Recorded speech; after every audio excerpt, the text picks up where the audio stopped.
अगर आपको पता चले कि आप Brought to you by Infinix.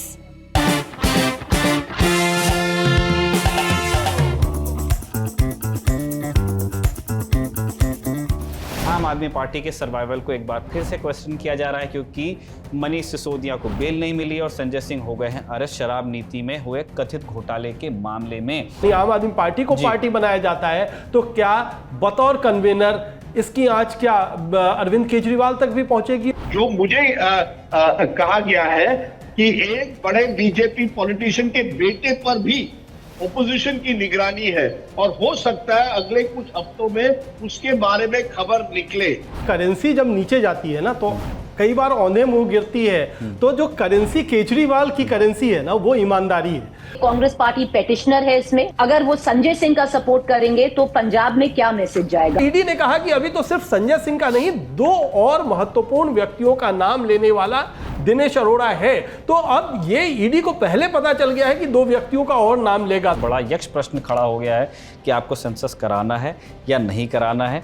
उसमें जाति का सवाल पूछना है तो जो डाटा इकट्ठा हो रहा है उससे पब्लिक करना है या नहीं करना है। बहुत दिनों के बाद एक ऐसा मुद्दा उठा है जिससे विपक्ष को हेडलाइन ग्रैब करने का मौका मिला है और बीजेपी को इस समय उसका रिएक्शन देना पड़ता है। वयोवृद्ध लोगों को बुलाया जाता था और अंदाज से बताते थे कि हाँ उस गांव के उस बसवाड़ी के नीचे हाँ इतना लोग उधर होगा, उस जात का इतना होगा।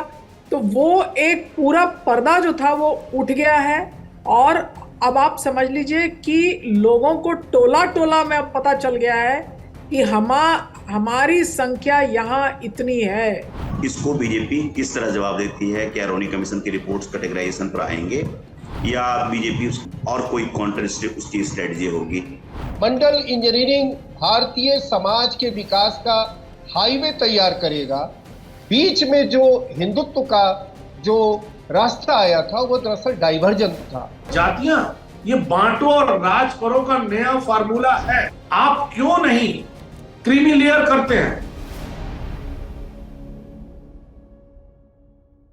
नेताओं की नगरी में सिर्फ एक हफ्ते में कितना कुछ बदल सकता है, अगर आप ये समझना चाहते हैं तो आपको 1 से 6 अक्टूबर के बीच के हफ्ते को देखना चाहिए।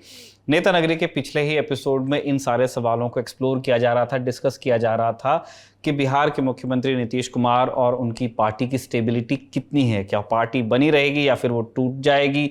क्या कोई बड़े नेता किसी दूसरी पार्टी में जाएगा? और अगर ऐसा होता है तब नीतीश कुमार और उनके ब्रांड ऑफ पॉलिटिक्स का क्या होगा। लेकिन तब से आपके बीच में आ गया है कास्ट सेंसस। नीतीश कुमार आज अपनी जगह पे खड़े खड़े या बैठे बैठे मुस्कुरा रहे हैं और अब दूसरों की बारी है कि उनका जो ये कदम है, उनकी सरकार का जो फैसला है, उसको किस तरह से डाइसेक्ट करें, किस तरह से उस पर रिएक्ट करें।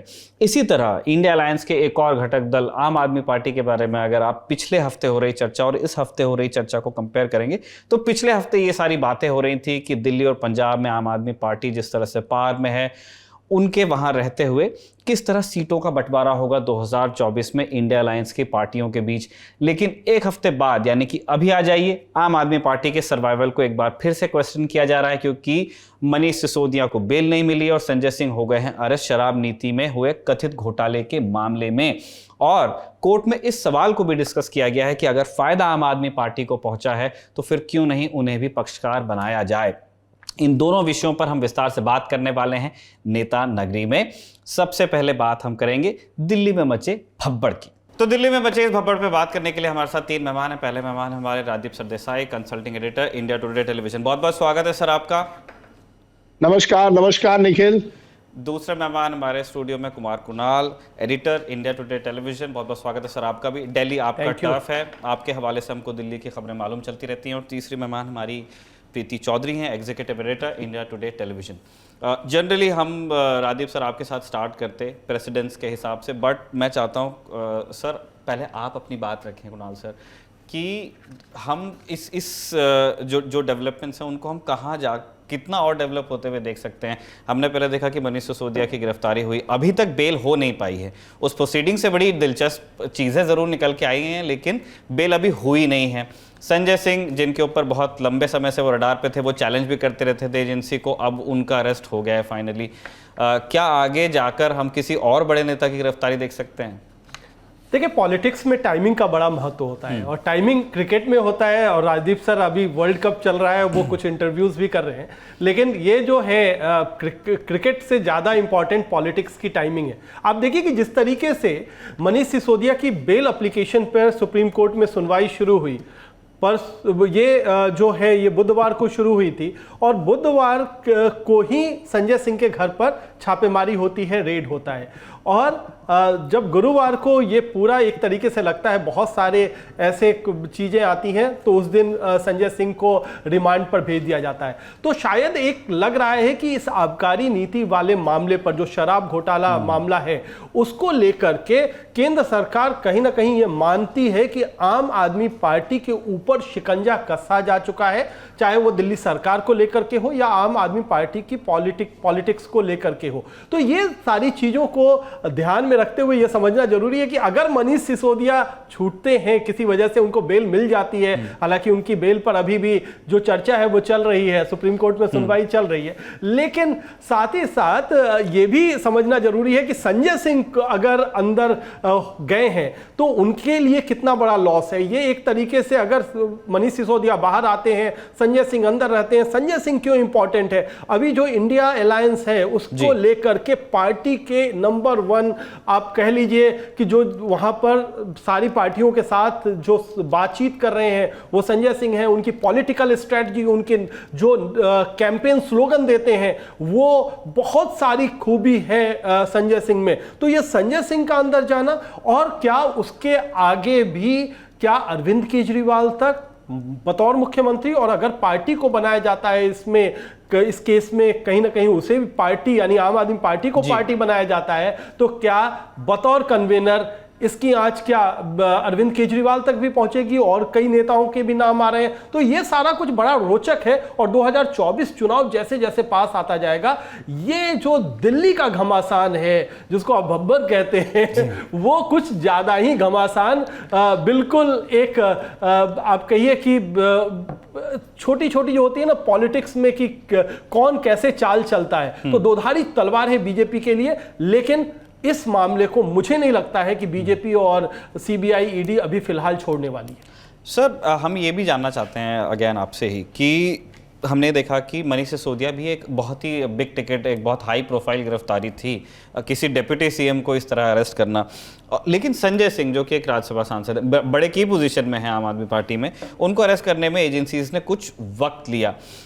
हम इन दो गिरफ्तारियों का अलग कॉन्टेक्स्ट जो है एजेंसीज की नज़र में, जो आपको सूत्रों के हवाले से या आपको अपना सोर्सेज से पता चलता होगा, वो हमें बताएं कि इन दो गिरफ्तारियों में डिफरेंस क्या है। बेल पे हम ज़रूर बाद में आकर के बात करेंगे, और दो और नाम चल रहे हैं, सर्वेश मिश्रा और विवेक त्यागी। इनका सिग्निफिकेंस क्या है? और अगर ईडी जिस तरह से उन्होंने आर्ग्यूमेंट्स प्रेजेंट किए हैं कोर्ट में कि एक भ्रष्टाचार का मामला है, पैसा उठाया गया और फिर इलेक्शंस में इन्वेस्ट किया गया आम आदमी पार्टी के जो प्रोस्पेक्ट्स थे पंजाब में और गोवा में, तो उन्होंने संजय सिंह, जिसको कि अब वो एक बड़े किरदार के रूप में प्रस्तुत कर रहे हैं, उनको अरेस्ट करने में इतना वक्त क्यों लिया? किस चीज का इंतजार हो रहा है? देखिए, इसमें पहले हमें दो किरदारों की जिनकी आपने बात की, सर्वेश मिश्रा और विवेक त्यागी, इनको समझना होगा। विवेक त्यागी पीए हैं संजय सिंह के, और सर्वेश मिश्रा जो हैं वो बहुत पुराने सहयोगी हैं। आपको बताएं कि सर्वेश मिश्रा का बैकग्राउंड है कि वो आम आदमी पार्टी के प्रवक्ता भी हैं, साथ ही साथ जब इंडिया अगेंस्ट करप्शन शुरू हुआ था उस समय से जुड़े हुए हैं अरविंद केजरीवाल और संजय सिंह के साथ। उस समय वो आए थे तैयारी करने के लिए यहाँ पर यूपीएससी की, और शामिल हो गए पार्टी में, और पार्टी में चलते चले गए। तो संजय सिंह के बहुत करीबी माने जाते हैं। अगर ये बताने की कोशिश की जा रही कि जो पैसे का लेन देन हुआ वो सर्वेश मिश्रा के जरिए और विवेक त्यागी के जरिए हुआ, यानी एक तरीके से संजय सिंह का जो अंदरूनी एक जो की टीम है उस पर सीधा सीधा हमला है। जहां तक मनीष सिसोदिया और संजय सिंह की बात है, मनीष सिसोदिया पूरी तरीके से सरकार के आदमी है, उनका संगठन में रोल है लेकिन बहुत बड़ा रोल नहीं है। लेकिन संजय सिंह का रोल संगठन में बहुत ज्यादा बड़ा है। सारी चीजें वो देखते हैं, राज्यसभा में वो एक तरीके से बिल्कुल थोड़ा इलैबोरेट करेंगे कि जो चीजें वो देखते हैं इस इलैबोरेशन के में आप ये समझ लीजिए कि 1-on-1 मार्किंग जो है वो संजय सिंह का काम है। संजय सिंह चुनाव की सारी रणनीति बनाते हैं, यहां तक कि फीडबैक लेना। अलग अलग यूनिट से, वो संजय सिंह करते हैं। और ये भी कहा जाता है कि नेगेटिव फीडबैक पार्टी में और कोई लेने की क्षमता नहीं है, और पार्टी में जितने भी लोग हैं वो बहुत पॉलिटिकली नोवाइस हैं, नए आए हुए हैं, उनको पॉलिटिकल अनुभव नहीं है। संजय सिंह को तजुर्बा है और इसीलिए वो अच्छी बार्गेनिंग भी करते हैं, अच्छी स्ट्रेटजी भी बनाते हैं, और चुनाव के समय में नारे भी बहुत अच्छा लिखते हैं, गाते भी अच्छा, बहुत सारी चीजें हैं। तो आप कहिए कि चुनाव को लेकर के अगर अरविंद केजरीवाल के पास कोई गो टू मैन है तो वो संजय सिंह है। इसीलिए संजय सिंह की भूमिका 2024 और आम आदमी पार्टी के लिए बहुत इंपॉर्टेंट हो जाती है। मनीष सिसोदिया सरकार में है, सरकार चलाते हैं, अच्छे उनकी छवि अच्छी मानी जाती है, एजुकेशन और बाकी तमाम चीजों में मानी जाती है, लेकिन जो पार्टी चलाना है, जो मुख्य है राजनीति, उनको बढ़ावा देना पार्टी को, वो काम संजय सिंह के जिम्मे है। मैम, हमने कुणाल सर से भी यही पूछा था, जो पहला क्वेश्चन हमारा उनसे था कि क्या उनको ऐसा लगता है उनकी ओपिनियन में कि किसी और बड़े नेता की गिरफ्तारी भी हो सकती है। आपके सोर्सेस क्या कह रहे हैं और आप किस तरह देख रहे हैं जिस तरह ये पॉलिटिक्स ऑफ अरेस्ट्स और बेल और छापे ये पैन आउट हो रही है दिल्ली में? देखिए, जो अगर आम आदमी पार्टी को देखें तो हाँ, एक उनके लिए बहुत बड़ा सेटबैक है, बहुत बड़ा सेटबैक है संजय सिंह का अरेस्ट होना। पर इसमें और जो आगे आप पूछ रहे हैं कि और कौन हो सकता है, अभी अगर आप इंडिया अलायंस देखें और नेक्स्ट इंचार्ज देखें तो हाँ, अगर राघव चड्ढा का नाम आ रहा है जो बहुत डिस्कशन में है अभी, तो वो स्पेक्यूलेशन उस पे चल रहा है, क्योंकि अगर आप देखें for India alliance Sanjay Singh से भी ज्यादा महत्वपूर्ण for the Aam Aadmi party is Raghav Chadha. 5 committees हैं इंडिया अलायंस की, उनमें से 4 में राघव चड्ढा है और 1 में संजय सिंह है। और अगर आप जो संजय सिंह की जो भूमिका रही है आम आदमी पार्टी में, वो अगर जो इवन इंडिया अलायंस में भी देखें तो बहुत सारी जो पार्टीज हैं जो हिंदी हार्टलैंड से आती हैं, जहां पर अगर आपको कोऑर्डिनेट करना होता है तो वो राघव चड्ढा के जैसे उनसे नहीं हो पाता है, तो फिर वो संजय सिंह आते हैं, क्योंकि संजय सिंह एक ऐसे नेता है जो जमीनी नेता है, ओल्ड स्कूल नेता जिनको हम कहते हैं। तो उनकी जो जेडीयू मान लीजिए, आरजेडी मान लीजिए, सो इन पार्टी से संजय सिंह की ज्यादा बेहतर बनती है। तो फॉर आम आदमी पार्टी उन्होंने भी ये एक ना पूरा अपना प्लान डिवाइस कर रखा है कि किस पार्टी से कौन नेटवर्क करेगा ज्यादा।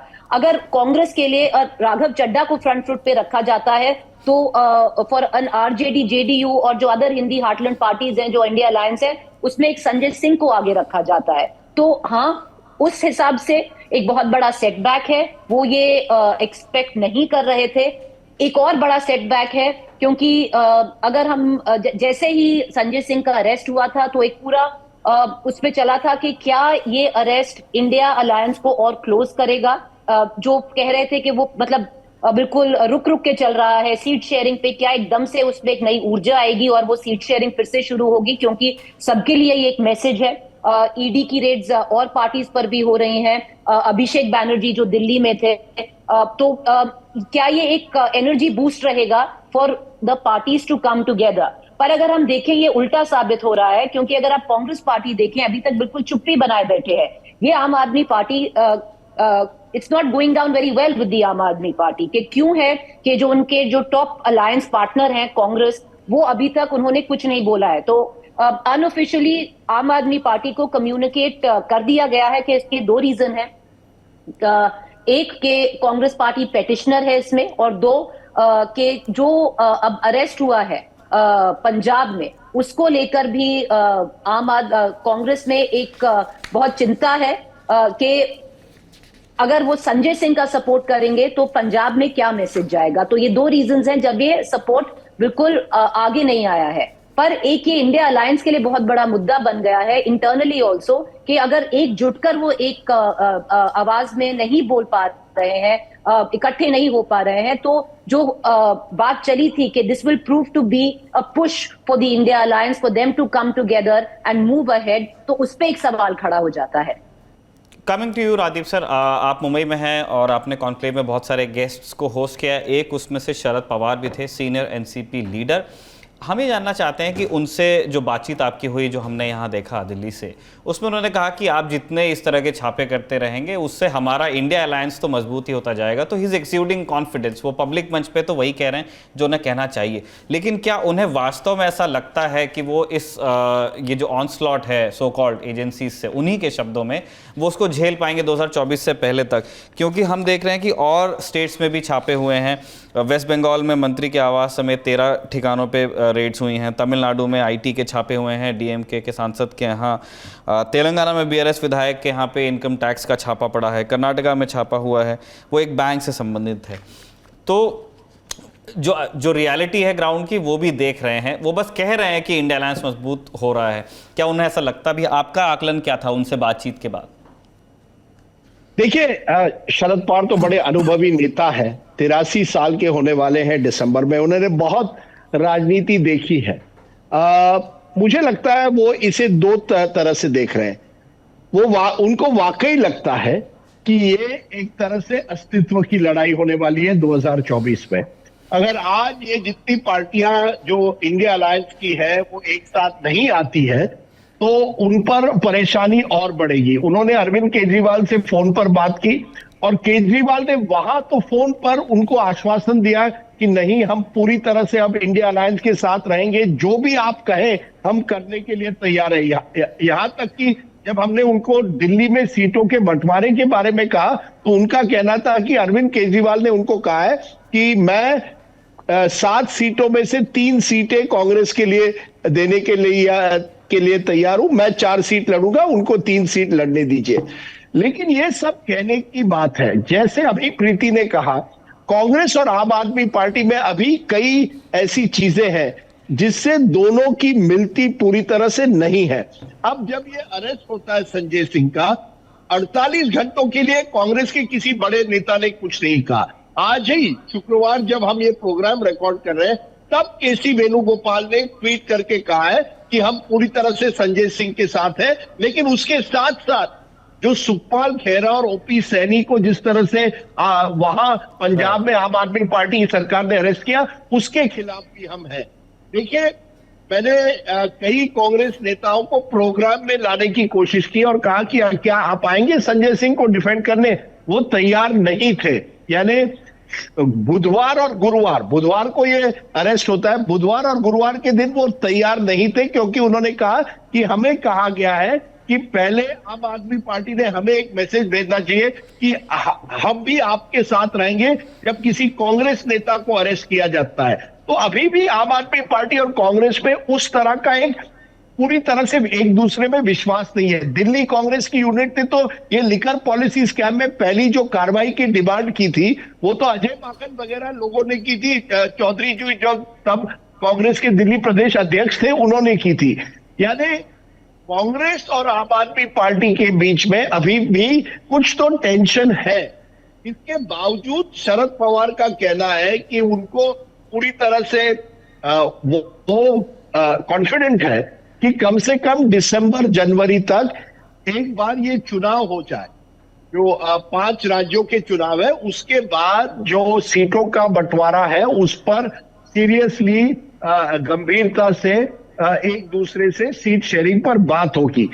अब वो किस लेवल तक उसमें सक्सेसफुल रहते हैं, इस पर बड़ा सवाल है। आप जानते हैं जब ईडी की कार्रवाई एनसीपी के नेताओं पर हो रही थी और ये शरद पवार ने भी माना, कई नेता उनके पास आए और कहा सर हमें ईडी के छापे से बचाइए, हम जेल नहीं जाना चाहते और इसी वजह से हम बीजेपी के साथ जा रहे हैं।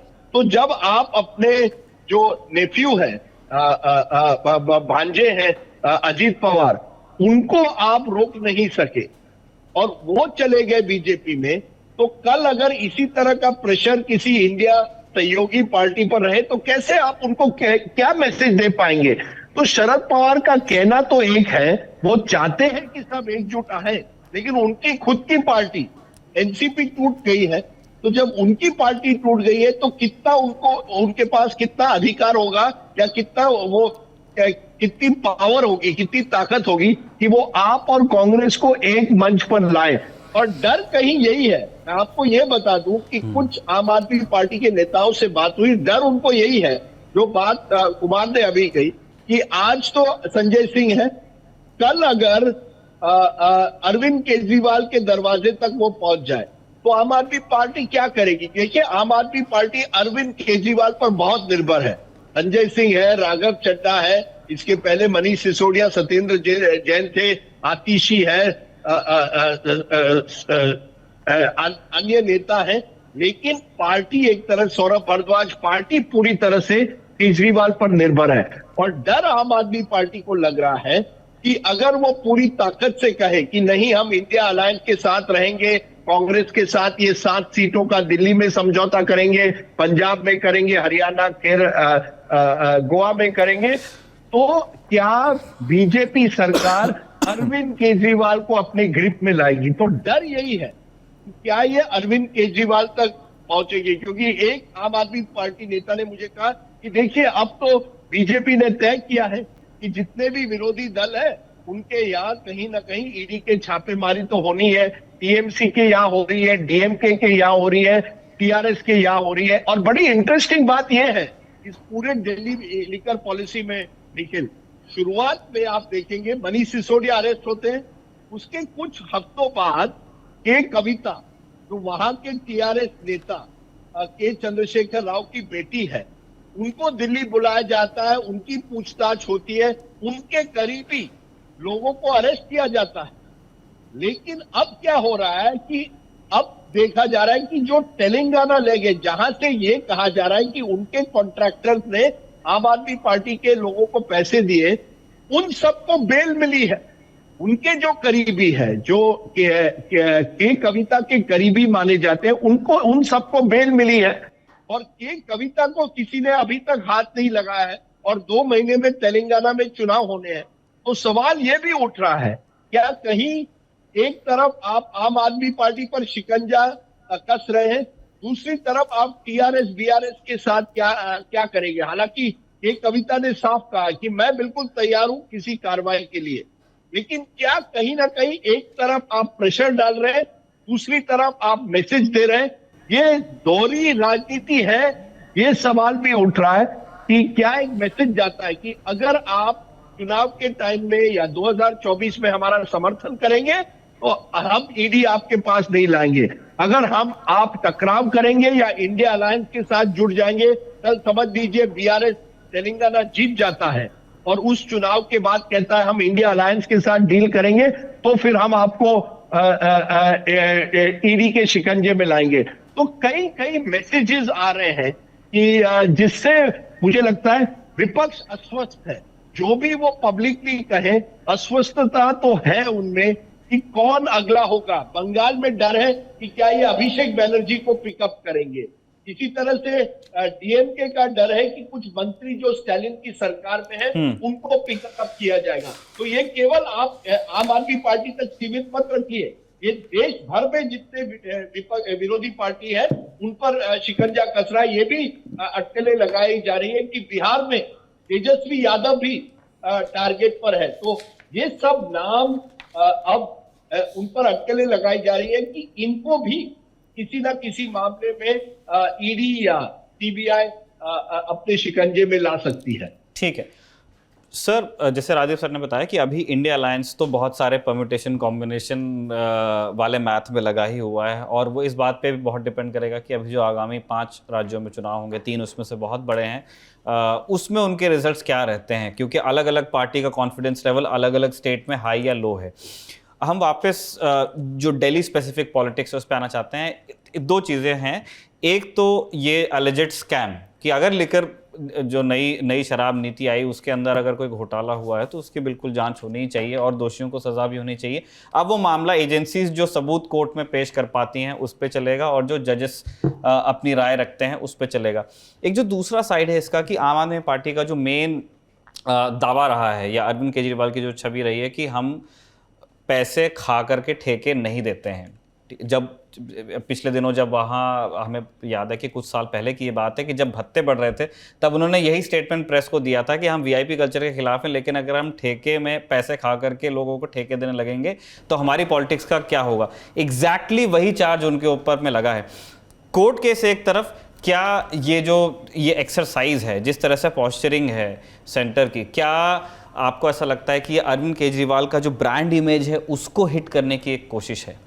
बिल्कुल, और ये साफ तौर पर दिखता है क्योंकि आपको पता है कि करेंसी जब नीचे जाती है ना तो कई बार औंधे मुंह गिरती है। तो जो करेंसी केजरीवाल की करेंसी है ना वो ईमानदारी है, वो ये है कि करप्शन के खिलाफ एक बड़े आंदोलन से निकल करके अरविंद केजरीवाल ने पार्टी बनाई थी। तो उनका जो यूएसपी है वो यही है कि मैं कट्टर ईमानदार हूं और मेरे ऊपर कोई दाग धब्बा नहीं है, और अगर कोई दाग लगा भी रहा है तो वो दाग अच्छे हैं क्योंकि आप कोशिश ऐसी जगह पर दाग लगाने के लिए कर रहे हैं जहां पर कोई धब्बा चिपक नहीं सकता है, कोई करप्शन का आरोप चिपक नहीं सकता है। लेकिन दो चीजें हैं, अब आप एक आबकारी घोटाला जो है वो तो चल ही रहा है, एक पैरेलल आप देखें कि सीबीआई इंक्वायरी जो सीएम रेसिडेंस को बनाने में की गई थी वहां पर भी कॉन्स्टिट्यूट कर दी गई है और वहां पर सीएजी का स्पेशल ऑडिट भी हो रहा है और वहां पर तो सीधे सीधे अरविंद केजरीवाल का घर है। तो बीजेपी की कोशिश ये है कि जो अरविंद केजरीवाल एक हाई मोरल ग्राउंड लेकर के चलते हैं, ईमानदारी वाली बात करते हैं, वहां उनको कम से कम पब्लिक के बीच में, पब्लिक ओपिनियन में लाया जाए कि नहीं, अरविंद केजरीवाल भी किसी आम पॉलिटिशियन की तरह है और वहां पर भी उनकी पार्टी में भी भ्रष्टाचार जम के होता है और बाकी पार्टियों से अधिक होता है। यह कोशिश बीजेपी की है चुनावों से पहले।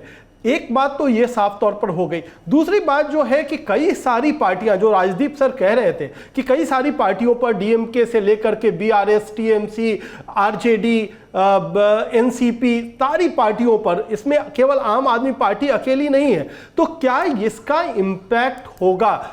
ये कोशिश है बीजेपी की कि दिल्ली जैसे बाकी राज्यों में भी इस तरीके से जो वहाँ के बड़े नेता हैं उनको या तो ईडी अपने अंदर अरेस्ट कर ले, उन पर करप्शन का केस चलाया जाए, और जैसा प्रधानमंत्री लगातार अपनी रैलियों में अभी भी कह रहे हैं, जहाँ जहाँ जा रहे हैं कि भैया करप्शन पे तो हम कहीं से भी कॉम्प्रोमाइज नहीं करने वाले हैं, वहाँ पर भ्रष्टाचार के खिलाफ युद्ध चलेगा। लेकिन उसमें एक रिस्क ये भी है कि क्या सिर्फ और सिर्फ जो भ्रष्टाचार के मामले हैं वो क्या अपोजिशन रूल्ड स्टेट्स में है, क्या बीजेपी शासित जितने भी राज्य हैं वहां करप्शन के चार्जेज नहीं हैं? ये एक मैसेज जा रहा है कि आप किसी भी बीजेपी शासित राज्य में नहीं है। तो एक बात ये भी है कि जो 2014 में हमने देखा था कि सरकार गई थी करप्शन के मसले पर, करप्शन के चार्जेज बहुत ज्यादा थे, क्या 2024 में उसका उल्टा होगा? क्या एक सहानुभूति क्या अरविंद केजरीवाल, ममता बनर्जी या स्टैलिन या कांग्रेस के प्रति होगी कि देखिए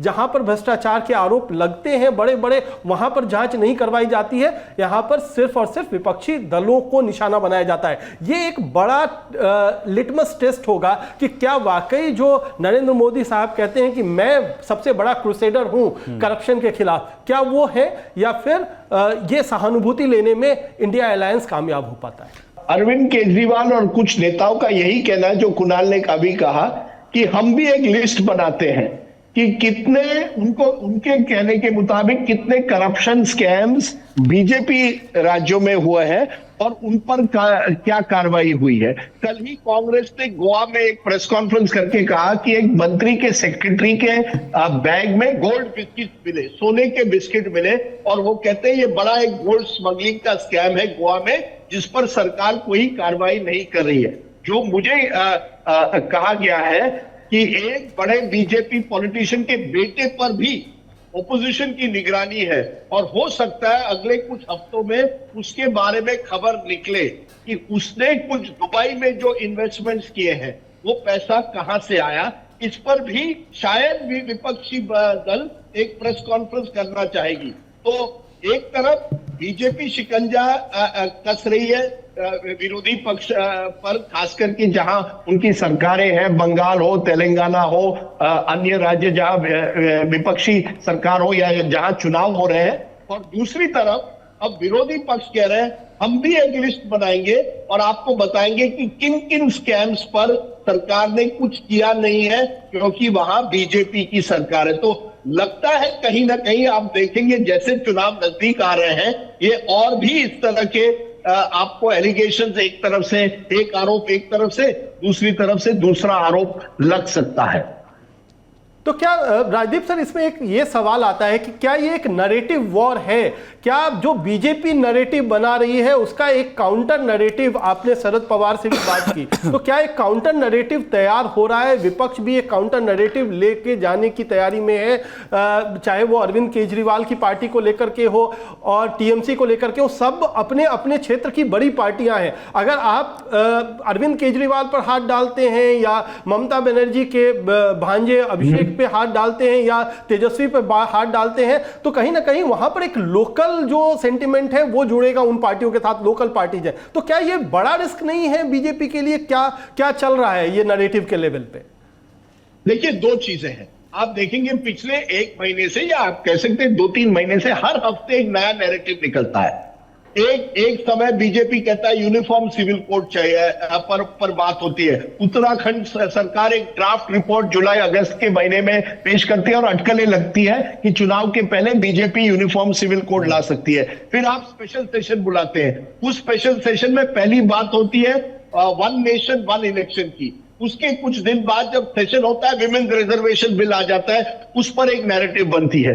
दूसरी तरफ से कांग्रेस और विरोधी पक्ष अब नैरेटिव बना रहे हैं कास्ट सेंसस, कि हमें ओबीसी की जनगणना पर बात करनी चाहिए, जितनी आपकी संख्या है उतनी आपकी हिस्सेदारी होनी चाहिए। तो वो एक नैरेटिव बन रहा है। तो दोनों तरफ से नैरेटिव वॉर बन रहे हैं। जो भ्रष्टाचार का मुद्दा है उस पर जो ईडी की कार्रवाई है, उससे ऐसा लगता है कि विरोधी पक्ष पार्टियों में बहुत भ्रष्टाचार है। अब विरोधी पक्ष कहते हैं कि अब बीजेपी जब सरकार में, उनके पैसे कहां से आ रहे हैं? इतने जो खर्च होते हैं इलेक्शन के टाइम पे, ये इलेक्शन बॉन्ड जो है उसको आप लोगों के सामने क्यों नहीं रखते? राहुल गांधी ने अडानी का मामला बार बार उठाया कि गौतम अडानी का कहीं ना कहीं उन्होंने प्रधानमंत्री के साथ लिंकअप करने की बात की है। बड़ी इंटरेस्टिंग बात यह है, एक जो बीजेपी के जो नेता मुझे कह रहे थे कि आप मोदी जी को जानिए, वो जो भी करते हैं ना, किसी के जो पारिवारिक जो संबंध है, जिसका बेटा हो, बड़े नेता का बेटा या कोई हो, उसके खिलाफ उनको जेल नहीं डालते। फिर वो आपने देखा होगा, जैसे मैंने कहा, केसीआर की बेटी क्वेश्चनिंग होती है लेकिन उनको जेल नहीं डाला गया है। अभिषेक बैनर्जी पर लगातार क्वेश्चनिंग हो रही है, लेकिन वो ममता बनर्जी के भांजे हैं, उन पर उन्होंने अभी तक उनको तो हिरासत में तो नहीं लिया है। जहां भी एक परिवार जो है, परिवार को मैसेज दिया जाता है, लेकिन परिवार के इर्द गिर्द लोगों को अरेस्ट किया जाता है। संजय राउत को महाराष्ट्र में अरेस्ट किया जाता है, लेकिन आदित्य ठाकरे या ठाकरे परिवार को इस समय किसी ने टच नहीं किया है। उसी तरह से बंगाल में जो ममता बनर्जी के इर्द गिर्द कुछ मंत्री थे, उनको अरेस्ट किया गया, अभिषेक बैनर्जी तक नहीं पहुंचे हैं। टीआरएस भी यही हो सकता है कि मोदी जी जो कहते हैं मैसेजिंग करते हैं कि देखिए हम जानते हैं कि क्या हो रहा है, आप अगर एक सीमा के बाहर गए तो हम कार्रवाई करेंगे। अब देखना है कि चुनाव नजदीक आते आते वो किस लेवल तक जाते हैं। क्योंकि अगर आप तेजस्वी यादव जैसे व्यक्ति को अरेस्ट कर लेते हैं तो ये एक तरह से मैसेज पूरे यादव परिवार को जाता है। और तब जो कुणाल बात कर रहे हैं, क्या सहानुभूति मिल सकती है? देखिए, मुझे नहीं लगता आज करप्शन पर ज्यादा लोग आपको सहानुभूति देंगे, क्योंकि जनता जो है वो समझती है, विरोधी पक्ष में हो या सत्ता पक्ष हो, पैसे की राजनीति होती है। मोदी जी ने अपने आप को ऊपर रखा है। अब सवाल यह है, क्या विपक्ष कहीं ना कहीं मोदी जी के कुछ करीब लोग या उन करीब लोगों के कुछ रिश्तेदार उन पर उंगली उठा पाएगी और उस पर कितनी लोगों की विश्वसनीयता होगी? ठीक है, इंटरेस्टिंग था ये सर। हमने इस तरह से सोच के देखा नहीं था इसको कि इस तरह से भी अरेस्ट वाला गेम चल रहा है, लेकिन वो बिल्कुल वो एडअप होता है, जिन्होंने भी आपको बताया। Sir, coming back to Delhi, Kunal sir, हम ये जानना चाहते हैं कि अब जो सुप्रीम कोर्ट के अंदर और जो राउज एवेन्यू कोर्ट के अंदर हुआ, उन चीज़ों पे हम बात करना चाहते हैं। राउज एवेन्यू कोर्ट में जब संजय सिंह पेश किए गए, जैसे कि विधिवत किया ही जाता है अरेस्ट के बाद में, तो कोर्ट ने एक सवाल पूछा जिसके ऊपर इन दिनों काफ़ी चर्चा चल रही है, स्पेशली न्यूज़ क्लिक मामले के बाद भी, कि आपको डिवाइस से आपको क्या करना था, अगर आपको किसी बातचीत की जानकारी निकालनी है तो आप कॉल रिकॉर्ड्स को वैसे भी एक्सेस कर सकती हैं एजेंसीज, आपने डिवाइस क्यों लिया? और इस तरह के कुछ और इंटरेस्टिंग सवाल भी थे। फिर जब हम सुप्रीम कोर्ट में मनीष सिसोदिया वाली बेल हियरिंग को सुनते हैं तो वहां पे एक बड़ा दो इंटरेस्टिंग रादर हम कहते हैं कि ऑब्जर्वेशन वहां पे आते हैं। एक तो कोर्ट पूछती है कि अगर आप कह रहे हैं बार बार कि पार्टी को फायदा हुआ है तो आपने पार्टी को एक पक्षकार क्यों नहीं बनाया इस केस में। दूसरी चीज वो कहते हैं कि जिस तरह से आप बात को स्थापित करने की कोशिश कर रहे हैं वो ट्रायल कोर्ट में 2 मिनट में वो तर्क आपके गिर जाएंगे, ये केस उतना मजबूत लगता नहीं क्योंकि जो आप कह रहे हैं और उसके लिए जो आप एविडेंस दे रहे हैं उसकी क्वालिटी बढ़िया नहीं है। आपकी जो जानकारी है कोर्ट प्रोसीडिंग्स में जो चल रहा है उसकी और जिस तरह के सबूत एजेंसीज ने पेश किए हैं, ये केस कितना स्टिक करेगा। मतलब नैरेटिव वाली बात एक तरफ है, जो राजनीति वाली बात है वो भी एक तरफ है, मैं प्रॉपर लीगल प्रोसीडिंग की बात कर रहा हूं। देखिए, शुरू से जो है आम आदमी पार्टी का जो पक्ष रहा है इस पूरे केस को लेकर के वो यही रहा है कि एक पॉलिसी बनाई गई सरकार के स्तर पर और सरकार पॉलिसी बनाने के लिए स्वतंत्र है। वो किसी से भी बातचीत कर सकती है, किसी से भी उसको लेकर के राय मशविरा कर सकती है। तो इसमें क्या गलत है कि अगर किसी बिजनेसमैन से या किसी से भी अगर राय मशविरा किया गया है तो ये प्रेरोगेटिव है गवर्नमेंट का कि वो पॉलिसी किस तरीके की बनाए।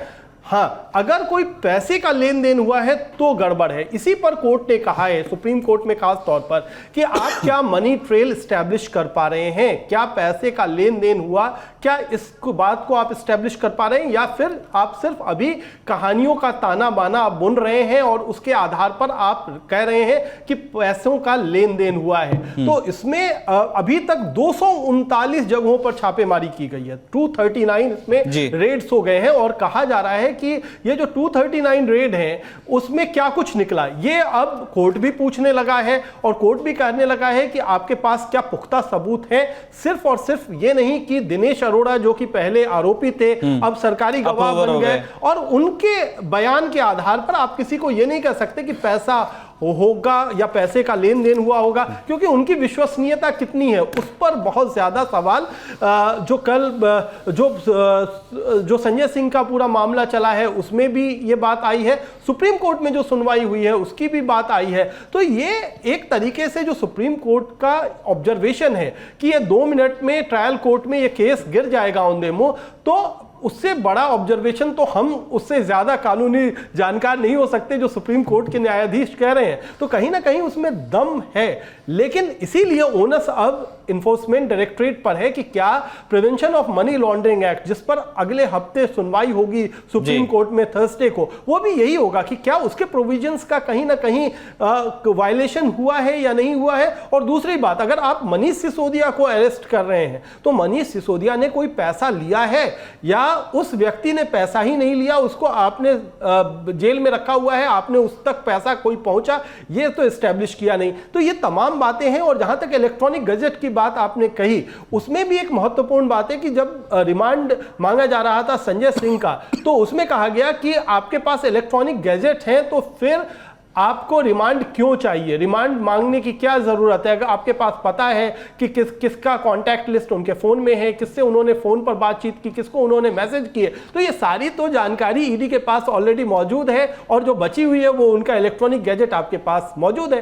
तो ऐसे में आपको रिमांड की जरूरत क्या है। तो ये बहुत सारी चीजें हैं जिस पर ईडी ने कहा कि अभी 2 लोग और हैं। और उसमें संजय सिंह वाले मामले में एक और रोचक बात हुई कि कहा गया कि संजय सिंह का नाम दिनेश अरोड़ा पहले क्यों नहीं लेता है। 1 अगस्त को उसको बेल मिलती है, उसके बाद वो संजय सिंह का नाम लेता है, उससे पहले वो नाम नहीं लेता है। तो ईडी ने कहा कि अभी तो सिर्फ संजय सिंह का नहीं, 2 और महत्वपूर्ण व्यक्तियों का नाम लेने वाला दिनेश अरोड़ा है। तो अब ये ईडी को पहले पता चल गया है कि 2 व्यक्तियों का और नाम लेगा। तो ये कोर्ट में हुआ, कोर्ट में ये बात हुई है कि 2 और व्यक्तियों का नाम लिया जाएगा। तो अब ये 2 व्यक्ति कौन हो सकते हैं, वो आप तुक्का मार सकते हैं कि क्या वो राघव चड्ढा हो सकते हैं, क्या अरविंद केजरीवाल हो सकते हैं। पहले पूछताछ हुई है अरविंद केजरीवाल के जो सेक्रेटरी हैं विभव, उनसे भी पूछताछ हुई है, कौन हो सकता है। तो ये सारी चीजें बड़ी अजीबोगरीब है। बहुत इंटरेस्टिंग कोर्ट में जो बहस चल रही है वो भी बहुत इंटरेस्टिंग है, लेकिन उससे बहुत सारे क्लूज मिल रहे हैं कि आखिरकार ये केस किस डायरेक्शन में जा रहा है और कहां क्या कुछ हो सकता है, क्या कुछ संभावित है। तो बड़ी नजर रहेगी कि सुप्रीम कोर्ट अब मनीष सिसोदिया के बेल एप्लीकेशन पर क्या करता है, वहां से कुछ निकल करके सामने आने वाला है और वो महत्वपूर्ण और निर्णायक साबित हो सकता है। इसका मतलब है इस सवाल का बड़ा मोल है कि जिस तरह अगले हफ्ते सुप्रीम कोर्ट में डिसाइड किया जाएगा कि मनीष सिसोदिया को बेल दी जानी है या नहीं दी जानी है, और अगर बेल मिलती है या नहीं मिलती है तो उसको कोर्ट किस तरह से, किस अप्रोच से डिसाइड करती है, उनके किस तरह की टिप्पणियां सामने आती है। और हमें ऐसा लगता है कि उसके आधार पे फिर सारे जितने स्टेक होल्डर्स हैं, एजेंसीज हो गए, उसमें भारतीय जनता पार्टी हो गई जो सेंटर में है, आम आदमी पार्टी जो दिल्ली में है, हमें लगता है कि उसके हिसाब से फिर अपने रिस्पॉन्सेस और आगे की स्ट्रेटेजी को कैलिब्रेट करेंगे। बड़ी मोरल विक्ट्री होगी आम आदमी पार्टी की अगर ऐसा होता है, और शायद ये एक तरीके से एंटिसिपेट कर रही है ईडी, और इसीलिए संजय सिंह को कि एक बड़ा नेता अंदर रहना चाहिए, इसीलिए जो संजय सिंह की गिरफ्तारी की टाइमिंग है और मनीष सिसोदिया का बेल है, ये क्या कोइंसिडेंस है या फिर बहुत सारी चीजें हैं? क्योंकि संजय सिंह की गिरफ्तारी को लेकर के मैं आपको बताऊं कि मैं बीजेपी नेता के साथ जुलाई महीने में बैठा हुआ था, उन्होंने कहा था कि अगस्त में हो जाएगी संजय सिंह की गिरफ्तारी। तो ये इस तरीके की जो पॉलिटिकल हलकों में जो चर्चा थी वो बहुत पहले से थी कि संजय सिंह की गिरफ्तारी हो सकती है। तो क्या संजय सिंह की गिरफ्तारी को जानबूझ करके डिले किया गया, क्या मामला है, ये तो ईडी बता सकती है, लेकिन बहुत सारी चर्चाएं, गर्मा गर्म चर्चाएं और बहुत महत्वपूर्ण जानकारी मिलती है। इसीलिए मैं कहता हूं कि कोर्ट में क्या कुछ होगा उससे बहुत कुछ आगे का रोड मैप तैयार होगा, पॉलिटिकली भी और इस केस को लेकर के भी। ठीक है, ऑन दैट नोट हम नेता मैं आपको एक जोक सुना देता हूं एंड में, क्योंकि मैं मुंबई में हूं। बिल्कुल बोल। तो कुछ एक मुंबई के नेता ने मुझे कहा, देखिए अब पॉलिटिकल पार्टीज के बीच में आइडियोलॉजिकल डिवाइड नहीं है, विचारधारा की कोई मतभेद नहीं है, ईडियोलॉजिकल डिवाइड है। ईडियोलॉजिकल, आइडियोलॉजिकल डिवाइड छोड़ दीजिए, अब हमारे देश में ईडियोलॉजिकल है। कौन ईडी के शिकंजे में आ रहा है, कौन ईडी के बाहर जा रहा है, तो ये एक तरह से ईडी को लेकर लोग में अब जोक्स भी होने लगे हैं पॉलिटिकल पार्टीज के, कि क्या ईडी की वजह से एक तरह से ये एक पॉलिटिकल पार्टी की तरह बन गई है कि आपके एक दूसरे के बीच में कोई आइडियोलॉजिकल डिवाइड नहीं रहता, केवल ईडियोलॉजिकल डिवाइड अब हमारी राजनीति में है। बिल्कुल, तो हम भी देखेंगे आपके साथ राजदीप की इस ईडियोलॉजिकल डिवाइड के इस तरफ और उस तरफ जो लोग हैं उनकी किस्मत कैसे चेंज होती है। एक हफ्ते बाद, जैसे हमने पहले भी कहा, कि सुप्रीम कोर्ट में जो बेल की सुनवाई चल रही है मनीष सिसोदिया की, उस पर फैसला आ जाएगा, और वैसे भी दिल्ली पर हमारी नज़र बनी रहती है। दोबारा जब हम इस विषय को डिस्कस करेंगे तब हम आप दोनों को भी दावत देंगे। बहुत बहुत शुक्रिया राजदीप सर आपका, प्रीति मैम आपका, और कुमार कृणाल सर आपका भी। नेता नगरी के इस सत्र में हम बात करने वाले हैं बिहार में हुई जातिगत जनगणना की। जातिगत जनगणना के आंकड़े अब पब्लिक हो गए हैं, 2 अक्टूबर को सारे नंबर्स बाहर आए। नीतीश कुमार, जैसा हमने पहले भी कहा, बड़े खुश हैं, अपने इस मूव से बड़ा कॉन्फिडेंस एक्सयूट कर रहे हैं। उनके पीछे इंडिया अलायंस के जो बाकी घटक दल हैं उनकी जहाँ जहाँ सरकारें चल रही हैं वो अपने यहाँ कास्ट सेंसस की बात करने लगी हैं। इस तरह के वादे अब होने लगे हैं कि अगर हम पावर में आते हैं तो हम कास्ट सेंसस करवा देंगे।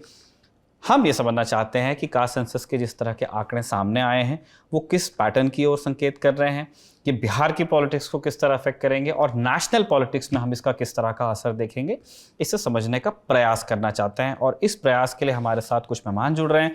पहले मेहमान हमारे Rajdeep Sardesai, consulting editor, India today television, बहुत बहुत स्वागत है आपका। दूसरे मेहमान हमारे संतोष सिंह जी हैं, पटना से हमसे जुड़े हैं, सीनियर असिस्टेंट एडिटर हैं, द इंडियन एक्सप्रेस अखबार के, ऑथर हैं, कई किताबें लिख चुके हैं और बिहार में रह के लगातार वहाँ की पॉलिटिक्स पे लिखते रहते हैं। उनके हवाले से बिहार के डेवलपमेंट्स हम तक पहुँचते हैं। तीसरे मेहमान हमारे अनिल चमाड़िया सर हैं, एक जनरेशन है पत्रकारों की जिनको सर ने पढ़ाया है, कमेंटेटर हैं, सीनियर जर्नलिस्ट हैं, और जन मीडिया और मास मीडिया नाम से मैगजीन भी निकालते हैं जहां पे मीडिया से रिलेटेड इश्यूज नियमित रूप से डिस्कस होते रहते हैं। अगली मेहमान हमारी मनीषा प्रियम मैम हैं, आप पॉलिटिकल एनालिस्ट हैं, रिसर्च करती हैं, एकेडमिक्स की दुनिया से आपका ताल्लुक है, और लंदन स्कूल ऑफ इकोनॉमिक्स और पॉलिटिकल साइंस से आपने डॉक्टरेट किया। बहुत बहुत स्वागत है आपका भी। और हमारे साथ योगेश मिश्रा सर भी जुड़े हैं लखनऊ से, आउटलुक के ब्यूरो चीफ रहे हैं और एडिटर इन चीफ हैं न्यूज़ ट्रैक के। हमारे सारे मेहमानों का बहुत बहुत स्वागत है। राजेश सर, अब हम आपके पास आना चाहते हैं, हम इसके नैरेटिव वाले पार्ट पे बात करना चाहते हैं। हमने देखा है कि for a very long time Bharatiya Janata party narrative की लड़ाई में आगे रही है, चाहे वो यूनिफॉर्म सिविल कोड की बात हो, चाहे वो वुमेन रिजर्वेशन की बात हो, या फिर वन नेशन वन इलेक्शन की बात हो। नैरेटिव बीजेपी सेट करती है और फिर बाकी पार्टीज को अग्री या डिसएग्री होने वाले गेम में पड़ना पड़ता है, उनके के अंदर एक तरह की हम असहजता देखते हैं कि हम अब इस विषय पे कहां बैठे। After a very long time I guess किसी विपक्षी पार्टी ने, केंद्र की राजनीति के अगर आप हिसाब से देखेंगे, तो उन्होंने नैरेटिव एक ऐसा सामने खड़ा किया है जैसा राजद और जदयू ने, कि जो उनका महागठबंधन है, उन्होंने कास्ट सेंसस से एक ऐसा नैरेटिव खड़ा किया है जिसने बीजेपी को थोड़ा सा असहज किया है। क्या आप अग्री करते हैं इससे? देखिए, एक बात तो तय है कि पहली बार, आपकी बात बिल्कुल सही है, बहुत दिनों के बाद कही है, पहली बार नहीं लेकिन बहुत दिनों, बहुत महीनों के बाद ऑपोजिशन ने एक ऐसी चीज लोगों पर लाई है जिस पर बीजेपी को रिएक्ट करना पड़ता है। जैसे प्रधानमंत्री ने रिएक्ट किया जैसे ही बिहार में नीतीश कुमार की सरकार ने कहा कि हमने कास्ट सर्वे किया है, 63% ओबीसी है, तुरंत प्रधानमंत्री ने अपनी रैली में कहा कि ये लोग कास्ट सेंसस के जरिए हिंदू समाज को बांटना चाहते हैं। लेकिन एक आइडिया तो आगे आ गई और इस आइडिया को नीतीश कुमार जी तो पहले से आगे ले रहे हैं। नीतीश कुमार जी के करीबी मुझे कह रहे थे कुछ दिनों पहले कि ज्ञानी जैल सिंह, पुराने हमारे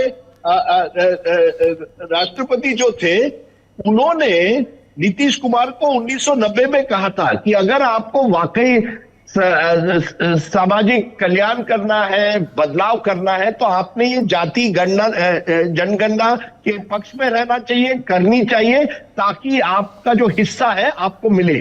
तब नीतीश जी दिल्ली में उनसे मिले थे, ये 90 की बात है। तब से नीतीश कुमार लगातार इस बात को आगे बढ़ा रहे, लेकिन जब वो बीजेपी में थे, सुशील मोदी और अन्य नेता, ये कहा जा रहा है उसके पक्ष में थे, लेकिन बाकी जो बीजेपी नेता और आरएसएस जो थी वो बिल्कुल इसके पक्ष में नहीं थी, यानी एक आम राय नहीं बन पाई।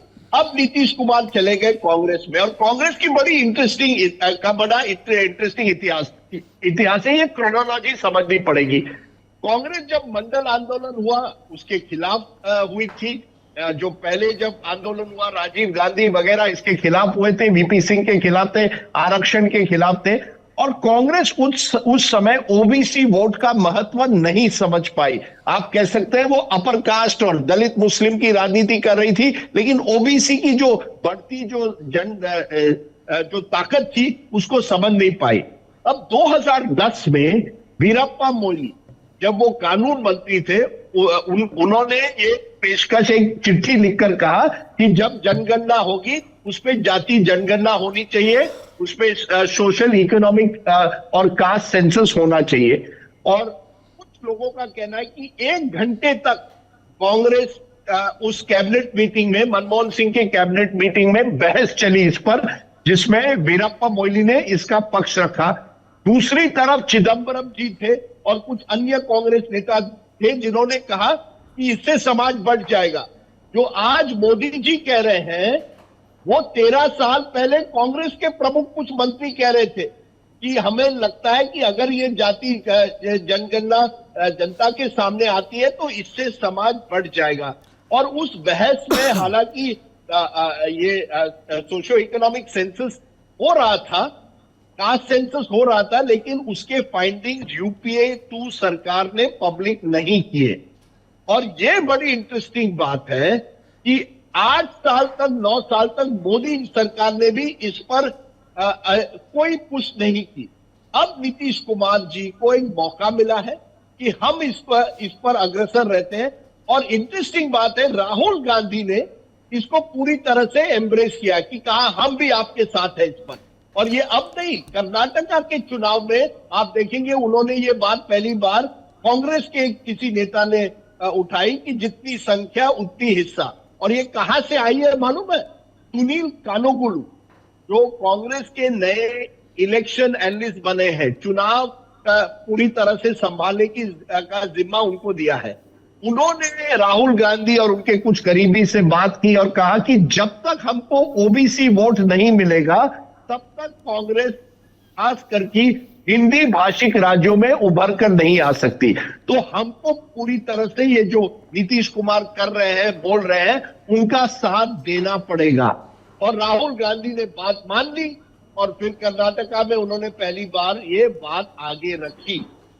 बीजेपी को लगता है कि क्योंकि प्रधानमंत्री खुद ओबीसी है, क्योंकि उनके पास करीब 27 मंत्री हैं जो ओबीसी हैं, जो लोअर ओबीसी है उन्होंने बीजेपी को पूरी तरह से समर्थन दिया है, तो उनको लगता है देखिए कांग्रेस भले ही ये कास्ट सेंसस की बात करे, नीतीश जी करे, लेकिन असली ओबीसी चेहरा तो हमारा है। हम ओबीसी पार्टी बन गए हैं, कांग्रेस से ज्यादा हमारे पास, कांग्रेस के पास तो केवल 52-53 एमपी है, हमारे पास करीब 90 ओबीसी एमपी हमारे पार्टी में है, पार्लियामेंट में है। तो इसलिए बीजेपी ने तुरंत कोई रिएक्शन नहीं दिया। अब जो रिएक्शन दिया है वो आपकी बात सही है, कहीं ना कहीं बीजेपी जान गई है कि कांग्रेस इसको आगे बढ़ाना चाहती है या इंडिया अलायंस इस बात को आगे रखना चाहता है। मुंबई की जब मीटिंग हुई थी इंडिया अलायंस की, तब भी ये बात आगे रखी गई थी। ममता बनर्जी ने अपोज किया था, ममता बनर्जी ने कहा था कि नहीं पर ओवरऑल आपकी बात बिल्कुल सही है। बहुत दिनों के बाद एक ऐसा मुद्दा उठा है जिससे विपक्ष को हेडलाइन ग्रैब करने का मौका मिला है और बीजेपी को इस समय उसका रिएक्शन देना पड़ता है। सर, हम एक और छोटा कमेंट आपसे लेना चाहते हैं। जैसे आपने भी इस बात को अंडरलाइन किया कि जब कांग्रेस, जो कि आज वो हिस्सेदारी की बात करने लगे हैं इंडिया अलायंस के साथ में, वो महागठबंधन के भी समर्थन में जब उन्होंने बिहार में ये किया, लेकिन जब वो पावर में थे उन्होंने सेंसस करा के भी उसको रिलीज नहीं किया। उनके जगह और उनके खिलाफ जो पार्टी थी आज वो सत्ता में है, उनके पास वो डेटा गया, उन्होंने रिलीज नहीं किया, अगला सेंसस आपका हुआ ही नहीं है। इसका मतलब एक ऑकवर्डनेस दोनों पार्टीज को देखने को मिली या समझ में आई। जब जब वो सेंटर में गए तब उनको समझ में आया कि विपक्ष में बैठ के जातिगत जनगणना की बात करना आसान है, लेकिन सत्ता में रह के उसे करवाना या उस डेटा को रिलीज करना एक मुश्किल चीज है। नीतीश कुमार ने एक दूसरे रास्ते से उस काम को करने की कोशिश की कि ठीक है, आपका जो सेंसस होता है देश का वो एक अलग चीज रह गई, हम अपने स्टेट में करा के अपने स्टेट के आंकड़े रिलीज कर देते हैं। क्या इसकी फिजिबिलिटी है कि अब इसको एक प्रेसिडेंस मान के बाकी स्टेट्स भी अपने यहाँ इस तरह की एक्सरसाइज कंडक्ट कराएं? इस सिमिलर एक्सरसाइजेस हुई हैं, ओडिशा में हुआ है, बाकी स्टेट्स में हुआ है, लेकिन वो कभी इतने एग्जॉस्टिव नहीं रहे और इतने बढ़िया टेबल्स लेकर के वो कभी सामने नहीं आए। क्या आपको ऐसा लगता है कि अब जब नैरेटिव की कमी है विपक्ष के पास में, ऐसा कोई एक बड़ा मुद्दा उन्हें मिलता नहीं है, जैसा आपने भी कहा टू ग्रैब हेडलाइंस, वो अपने यहाँ जहां जहां संभव है वो इस तरह के सेंसस कराएं और फिर वो एक प्रेशर बिल्डअप हो जो भी सेंटर में आए, चाहे एनडीए हो चाहे यूपी हो, और उसे कराना पड़े?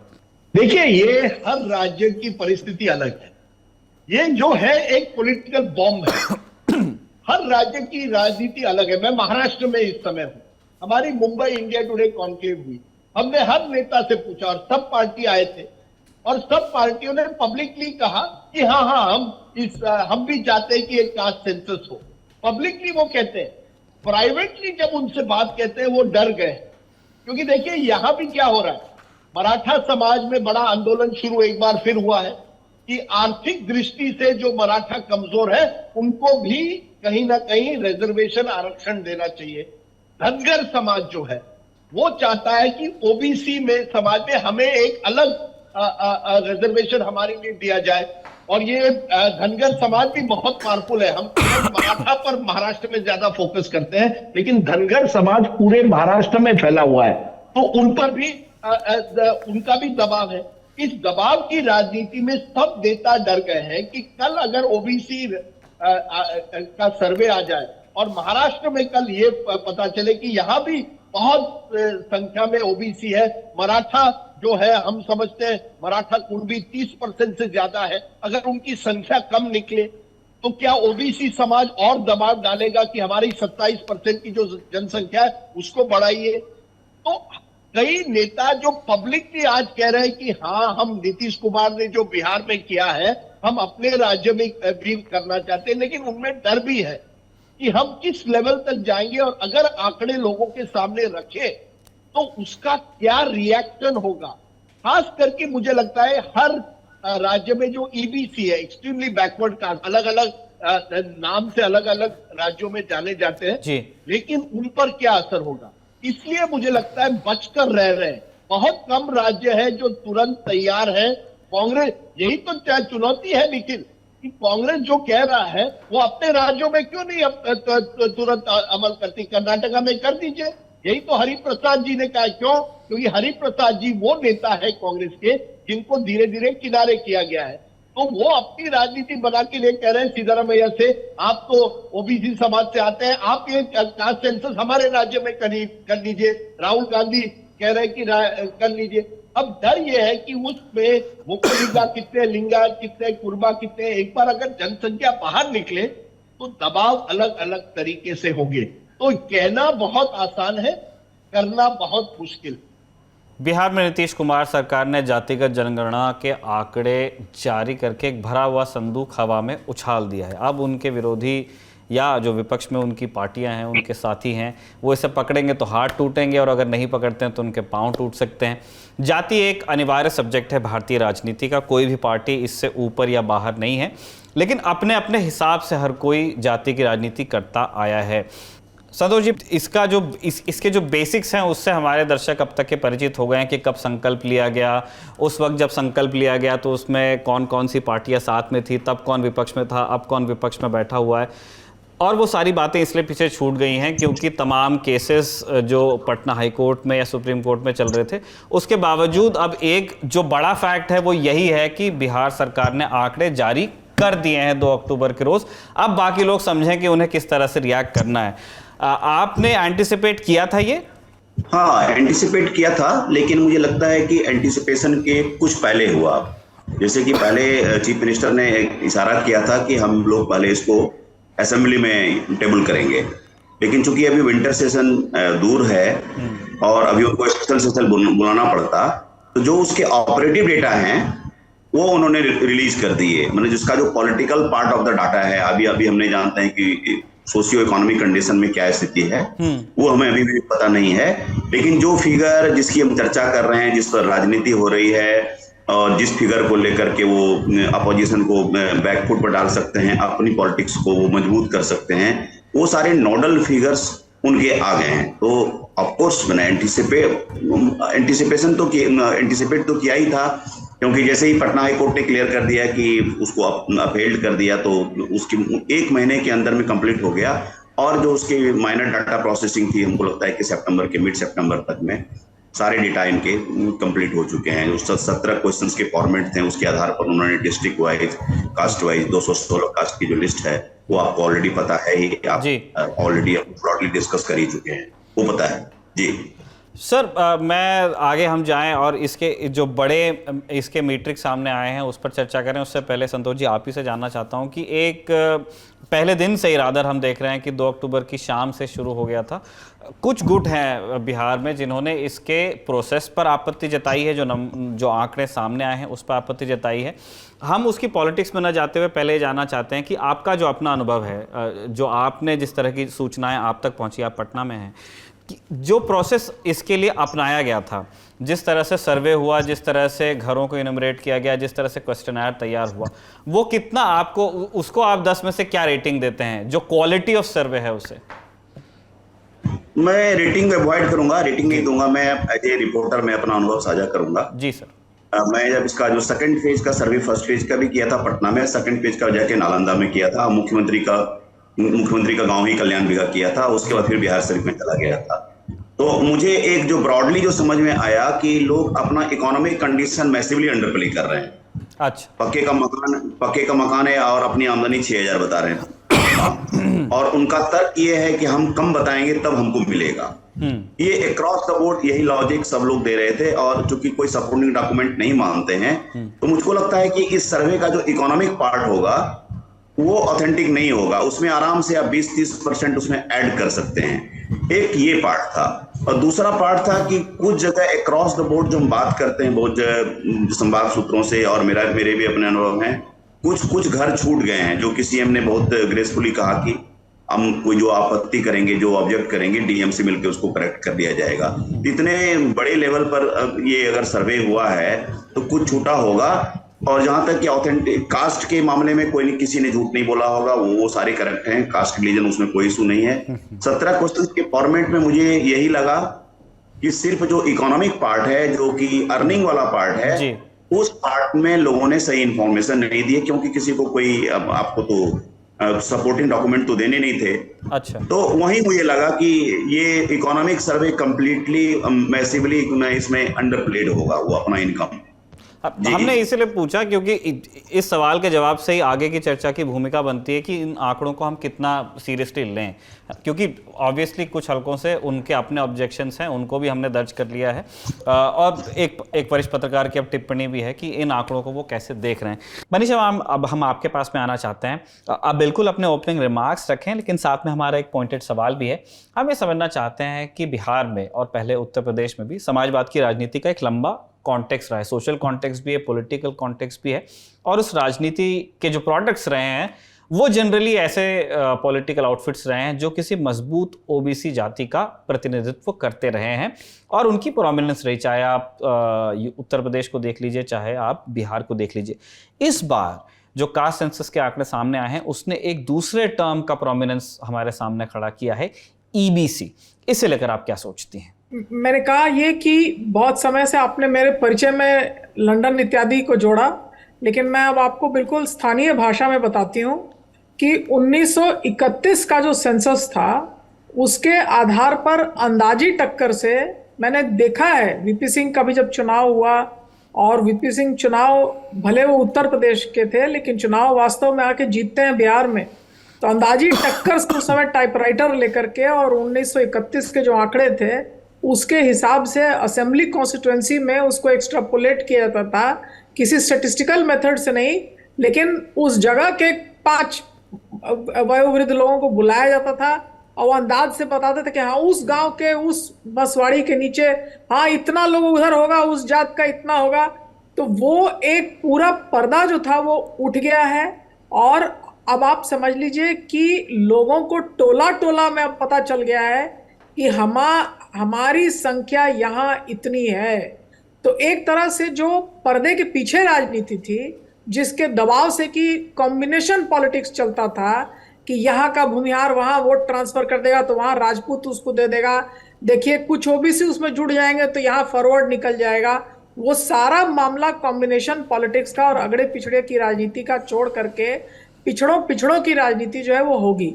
और पिछड़ों की राजनीति में जहाँ हमारे सम्माननीय संतोष सिंह जी, इनका मैं बहुत आदर और सम्मान करती हूँ, बहुत समय से उनके हर लेख को मैं पढ़ती हूँ, तो संतोष जी ने जो कहा कि एसेट में लोगों ने बढ़ा के कहा, तो संतोष जी आपको ये जानकर शायद सुख होगा कि एसेट बेस्ड काउंटिंग जहां शुरू की जाती है, दिल्ली सरकार में जब श्रीमती शीला दीक्षित ने काम किया तब मैं उनके सरकार में एक एडवाइजर के तौर पर थी। उस समय मैं लंदन स्कूल ऑफ इकोनॉमिक्स में थी और ब्राजील से बहुत सारे सलाहकार और लैटिन अमेरिका से लाके उनके सरकार को सलाहकार दिए थे।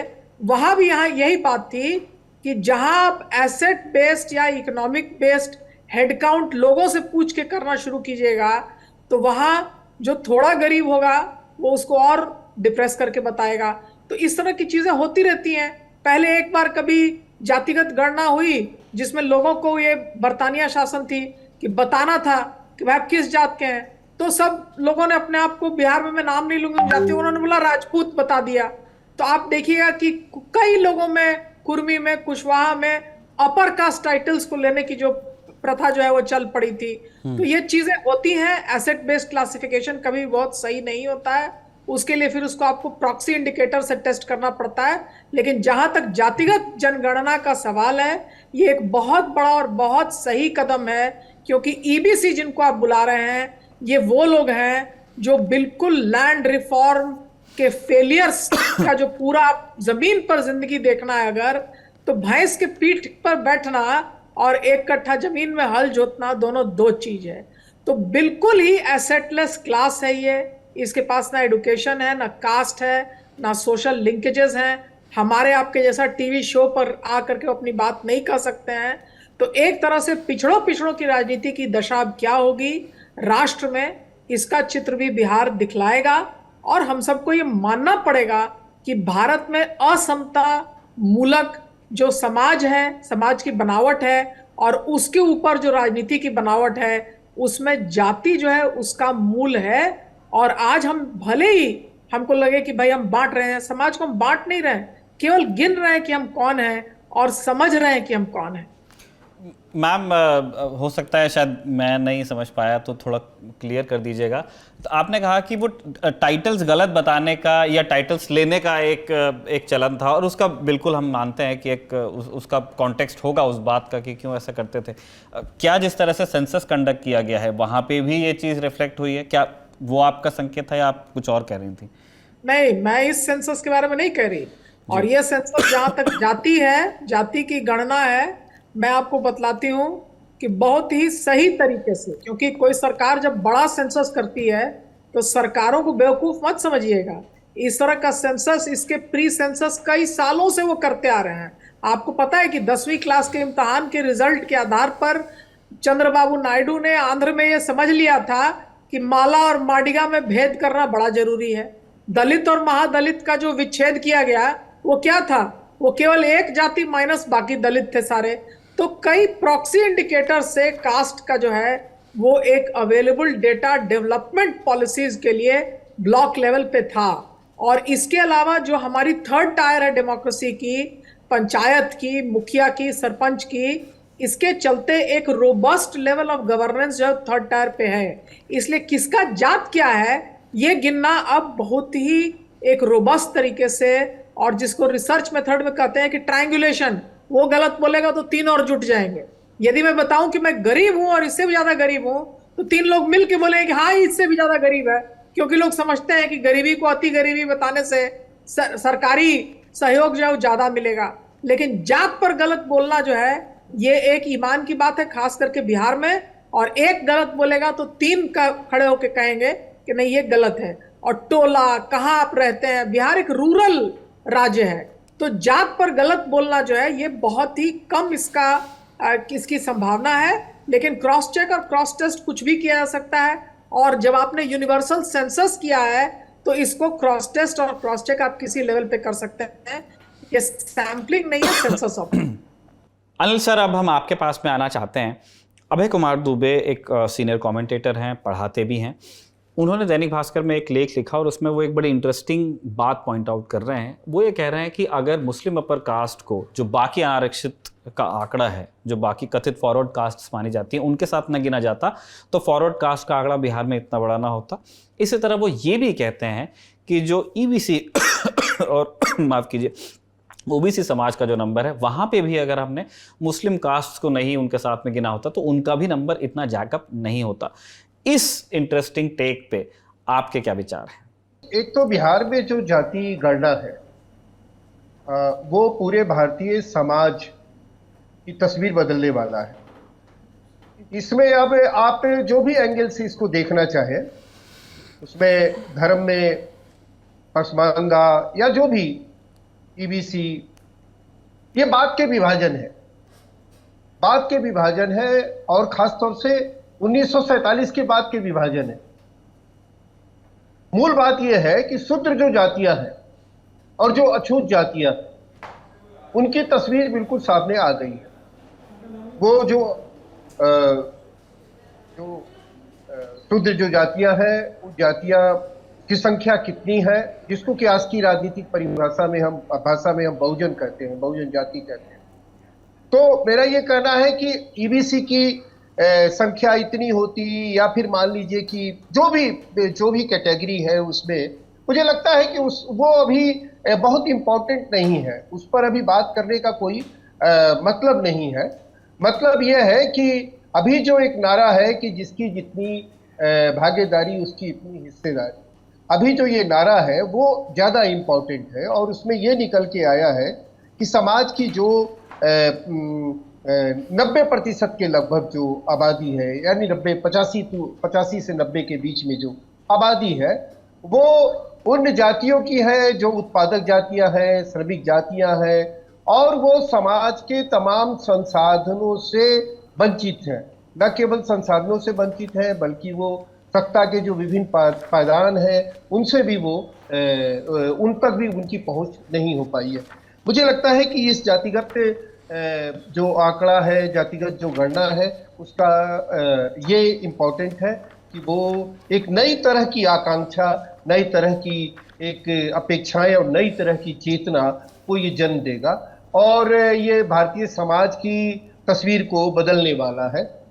मैं इसको इस रूप में इसका क्वाइन करता हूँ, इसको मतलब गढ़ने की कोशिश करता हूँ कि ये दरअसल मंडल इंजीनियरिंग है। मंडल इंजीनियरिंग भारतीय समाज के विकास का हाईवे तैयार करेगा। बीच में जो हिंदुत्व का जो रास्ता आया था वो दरअसल डाइवर्जन था। तो डाइवर्जन से समाज का विकास नहीं होता है, हाईवे से विकास होता है, और ये जाति गणना जो है ये हाईवे का काम करेगा, ये मैं समझता हूँ। संतोष जी, अब हम आपके पास में आना चाहते हैं। इस बारे में तो हमारे मेहमानों ने अपनी राय रख दी है कि जातिगत जनगणना के जो आंकड़े आए हैं वो दो गुटों की प्रोमिनेंस को एस्टैब्लिश करते हैं। ओबीसी की तो करते ही हैं, साथ ही साथ ईबीसी की प्रोमिनेंस को भी वो स्थापित करते हैं। और इस हिसाब से अब बिहार में जितने भी स्टेक होल्डर्स हैं पॉलिटिक्स में, चाहे वो भारतीय जनता पार्टी हो, चाहे वो जदयू हो, चाहे वो राजद हो, चाहे वो कांग्रेस हो, उनको अपनी पॉलिटिक्स को कैलिब्रेट करना पड़ेगा। लेकिन कुछ और छोटे दल हैं जिनका अरिथमेटिक इससे अफेक्ट होता है। हम कुछ उदाहरण भी आपके सामने रखना चाहते हैं। मुकेश सैनी वीआईपी के, उनका दावा है कि वो निषादों का प्रतिनिधित्व करते हैं और वो आबादी बताते हैं 6%, लेकिन सर्वे में आबादी आई है 2.6%। इसी तरह जीतन राम मांझी की पार्टी है HAM, मुसहरों की पार्टी मानी जाती है। उनका दावा था कि 5% मुसहर हैं, लेकिन जो जनगणना हुई उसके अंदर आंकड़ा सामने आया कि 3%। क्या आपको ऐसा लगता है कि इन दलों के भी प्रोस्पेक्ट्स प्रभावित होंगे, इनकी बार्गेनिंग पावर भी कम होगी? मैं आपके ईवीसी वाले प्रश्न से स्टार्ट करता हूँ। वो बहुत, उस प्रश्न को मैंने एनालाइज किया है, उस पर लिखा भी है, आज ही लिखा है मैंने। देखिए, उस नंबर में जो 11% का जंप है, 52 से तुलना हम 63 का करते हैं, जो जंप है, उस जंप में ऑफ कोर्स मुस्लिम पहले भी काउंट स्टेट लिस्ट में पार्ट थे। स्टेट लिस्ट में ओबीसी ईबीसी हैं, सेंट्रल लिस्ट में सिर्फ ओबीसी हैं, ओबीसी में काउंट होते हैं, दलित उसमें नहीं होता है। उसकी चर्चा काकाल कालेलकर कमीशन में भी थी, भले ही उसकी रिपोर्ट नहीं आए।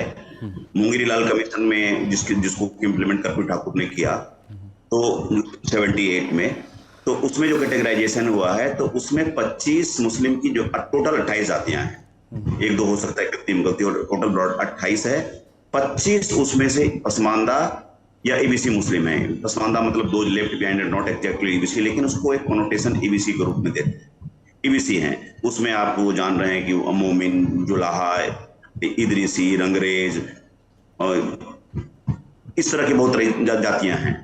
तो ये संख्या जो है ना, आप जो इशारा कर रहे थे कि वो जो जंप मिला है वो इनको जोड़ के मिला है, और जो सामान्य अनारक्षित वर्ग का 15.5 आया है, तो उसमें जो मुस्लिम के अपर कास्ट हैं वो उसमें इंक्लूडेड हैं। और तो सारा ब्रेकअप आपके पास मिल ही गया है। जो हिंदू के अपर कास्ट जाते हैं वो 10% के करीब ही हैं, तो वो 5% हैं। तो मैं जो शिफ्ट में जो बता रहा हूँ, शिफ्ट ये है, मुस्लिम नीतीश कुमार जब आए तो ऑफकोर्स उन्होंने ईबीसी वोट को एक लार्ज चंक को कल्टीवेट किया।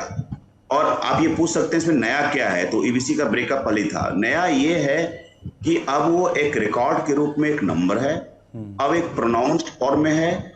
नया ये है कि 24 में बीजेपी ने, जब नरेंद्र मोदी का राइज होता है, ईबीसी वोट को मेजरली कल्टीवेट किया है। वो उनको 14 में वोट मिलता है, 19 में वोट मिलता है।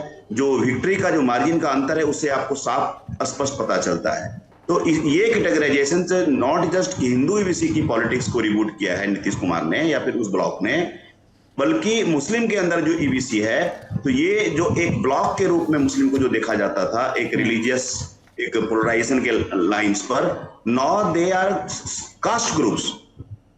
तो उनके जो अनिल सर बता रहे थे कि एस्पिरेशनल पॉलिटिक्स वो हर एक कास्ट की जगेगी।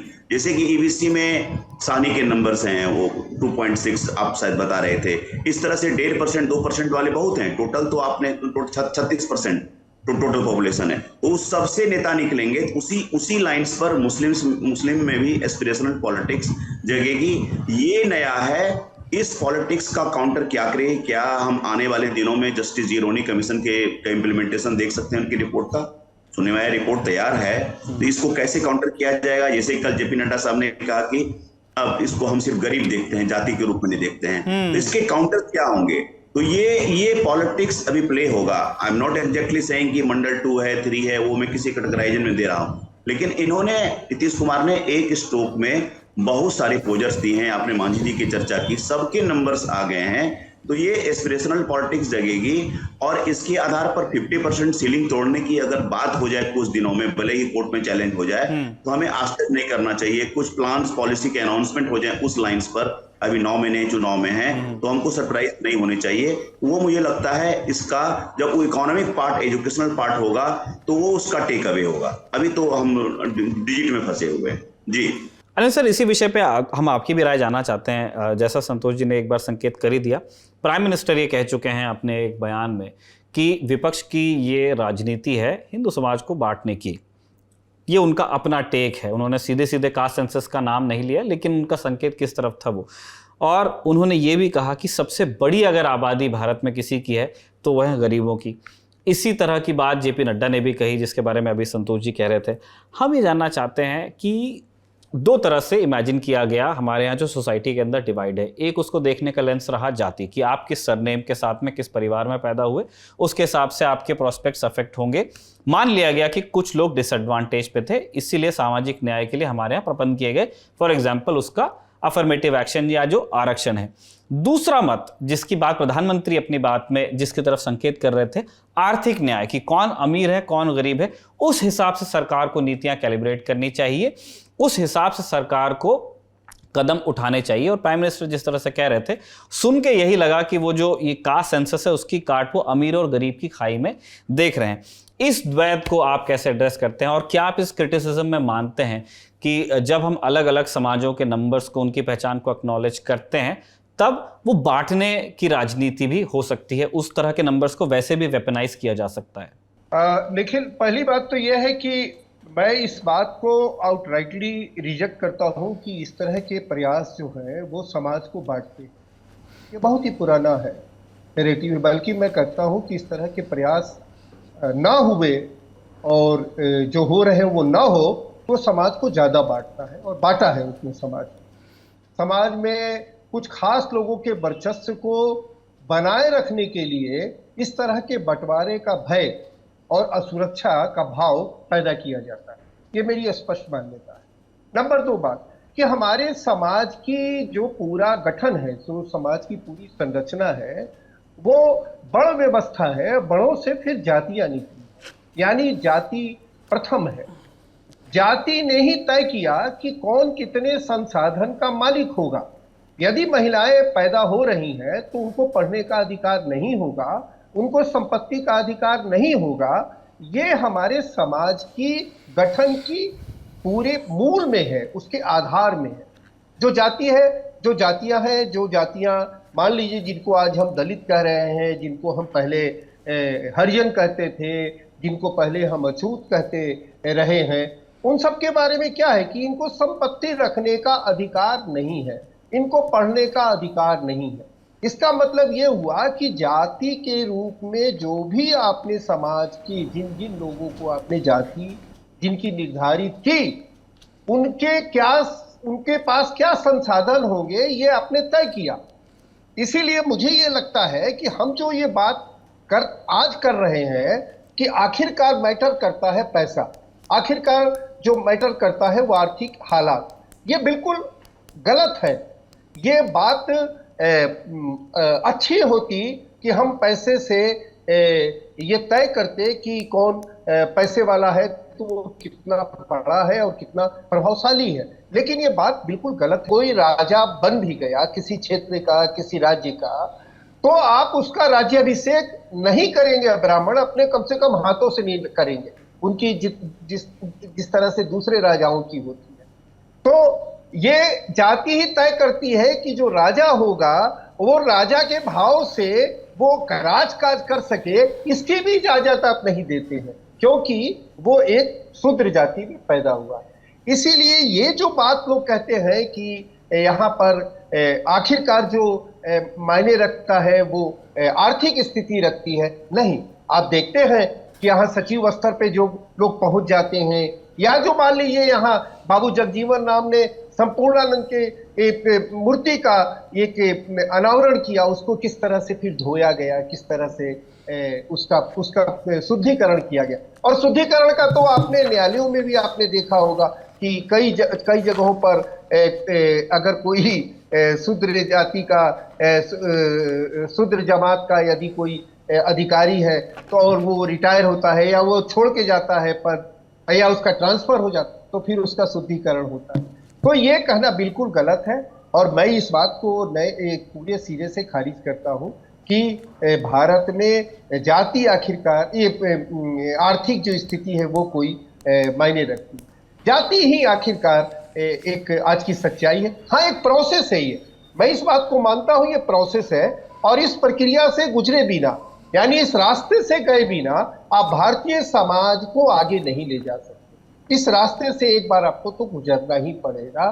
फिर जब ये तय हो जाएगा कि हाँ वास्तव में आर्थिक आधार पर समाज में ऊंच नीच है तो फिर वो लड़ाई समाज अपने तरीके से लड़ेगा।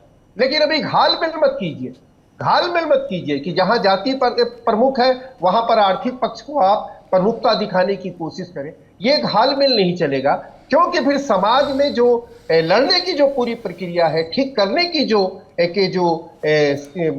जो रास्ते हो सकते हैं उसमें आप मिलावट पैदा करने की कोशिश करते हैं, उसमें आप गड़बड़ी पैदा करने की कोशिश करते हैं। और देखिए एबीसी का जो मसला है, ये एबीसी का मसला कर्पूरी जी के समय में भी आ गया, कोई नया नहीं है मसला, ये कोई नया मसला नहीं है और ना ही मसला ये तमिलनाडु में उससे पहले आ गया था और आज देश के कई राज्यों में ये मसला है। क्यों है? क्योंकि जो पूरे समाज की जो पूरी संरचना है और जो पूरी विकास की यात्रा है उसमें ये पाया गया है कि अगर ये जातीय भावना अगर साथ साथ काम करती रही तो फिर से संसाधनों पर कुछ ही लोगों का और कब्जा हो जाएगा। यानी जिन लोगों का पहले कब्जा था उसमें कुछ लोगों की संख्या और बढ़ जाएगी लेकिन समाज का एक बड़ा हिस्सा पीछे रह जाएगा।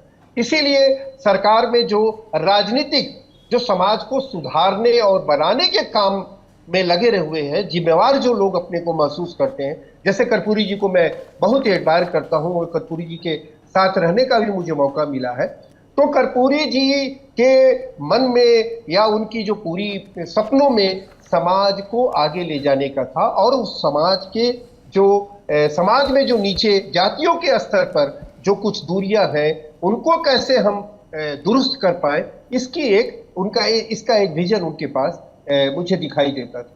लेकिन एक बात जो मैं कहना चाहता हूं कि इसका एक बड़ा अच्छा नतीजा क्या निकलने वाला है। मैं एक विज्ञापन दिखाता हूं और ये विज्ञापन देखो, ये विज्ञापन है एक जिसे आज हम लोग कहते हैं ना कि मल्लाह जाति। मल्लाह जाति कोई एक नहीं है, ये पूरी लिस्ट है। देखो ये जो है इसमें जो निषाद जिनके बारे में हम कह रहे हैं, निषाद आज जिनको हम कहते हैं, उनकी ये पूरी लिस्ट है। ये सारी जातियां एक साथ जुड़ रही हैं, एक साथ इनको जोड़ने का काम अब से होगा या हो रहा है। तो ये इसका केवल निगेटिव पक्ष नहीं है ये कि समाज बट रहा है। समाज कैसे जुटेगा इन आंकड़ों से, इस तरह की के एक्सरसाइज से, इसको देखे जाने की जरूरत है। विभाजन का डर मत दिखाइए, नहीं तो राष्ट्र और पीछे जाएगा, समाज और पीछे जाएगा। योगेश जी, हम आपके पास आना चाहते हैं। आप उत्तर प्रदेश में हैं, बिहार का पड़ोसी राज्य है, सबसे बड़ी जनसंख्या वाला राज्य, सबसे ज़्यादा विधानसभा की सीटें, सबसे ज़्यादा लोकसभा में आप ही के राज्य से सांसद भी जाते हैं। हम ऑब्वियसली आपका जो पर्सनल टेक है इस पूरी एक्सरसाइज पे वो भी जानना चाहते हैं और ये भी जानना चाहते हैं कि उत्तर प्रदेश के जो राजनीतिक दल हैं, जो नेता हैं, कभी आपकी उनसे बात हुई हो या कभी जो आपको सूत्रों के माध्यम से पता चला हो, वो इस एक्सरसाइज को लेकर के क्या सोच रहे हैं जो उनके ठीक बगल में हुई है, जाति आधारित जनगणना, क्योंकि समाजवाद की राजनीति तो उत्तर प्रदेश में भी हुई है। इस पूरी प्रक्रिया को थोड़ा पीछे जाके समझने की कोशिश करनी चाहिए। मैं एक रेफरेंस आपके सामने रखता हूँ। मुलायम सिंह यादव जी से एक बार मेरी बात हो रही थी रिजर्वेशन को लेके। उन्होंने कहा कि 54% ओबीसी है। मैंने कहा ठीक है, 54% ओबीसी हो गए, 17% मुसलमान हो गए, 22% हो गए, वो क्या कहते हैं 22% हो गए शेड्यूल कास्ट शेड्यूल ट्राइब, तो 4% उत्तर प्रदेश में फॉरवर्ड क्लास बचा, या 100 भी हो सकता है। और दूसरे नेताओं की बात देखी जाए तो अगर हर नेता के दावे देखे जाए तो दावों में भी ये हो जाता है कि 300-400% जातियां हैं, 100% में तो एडजस्टमेंट नहीं होता है। मुलायम सिंह जी ने कहा कि कैसे तुम कहते हो? मैंने कहा कि भाई देखिए, सबसे पहले ये नारा दिया था लोहिया जी ने, पिछड़े पावे 100 में 60 समाजवादियों ने बांधी गांठ।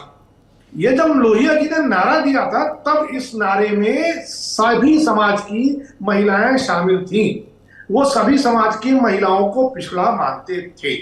लेकिन आज जब हम इस नारे का उपयोग कर रहे हैं, आरक्षण की बात कर रहे हैं, जातियों की गणना की, तो हमारी मंशा क्या है, हम सोच क्या रहे हैं, हम इंप्लीमेंट करना क्या चाहते हैं, हम क्या समाज को जोड़ने की नीयत से काम कर रहे हैं। कर्पूरी ठाकुर का उल्लेख हमारे मित्र ने किया, साथी ने किया, आखिर लालू यादव क्या कर रहे हैं। आप मुझे बताइए कि जातियां क्या, जन्म जो है, क्या जातियां स्वयं प्रदान की गई थी? क्या मनु ब्राह्मण थे? शूद्र राजा नहीं थे इस देश में? हमारे यहां उत्तर प्रदेश सुहेल देव राजा हुए हैं, हमारे यहां उत्तर प्रदेश में बिजली पासी राजा हुए हैं, शूद्र भी राजा थे। ऐसा कुछ नहीं है। हुआ क्या कि जो चीजें नहीं थी उन्हें इस तरह एस्टैब्लिश किया गया और जातियों में विद्वेष पैदा किए गए।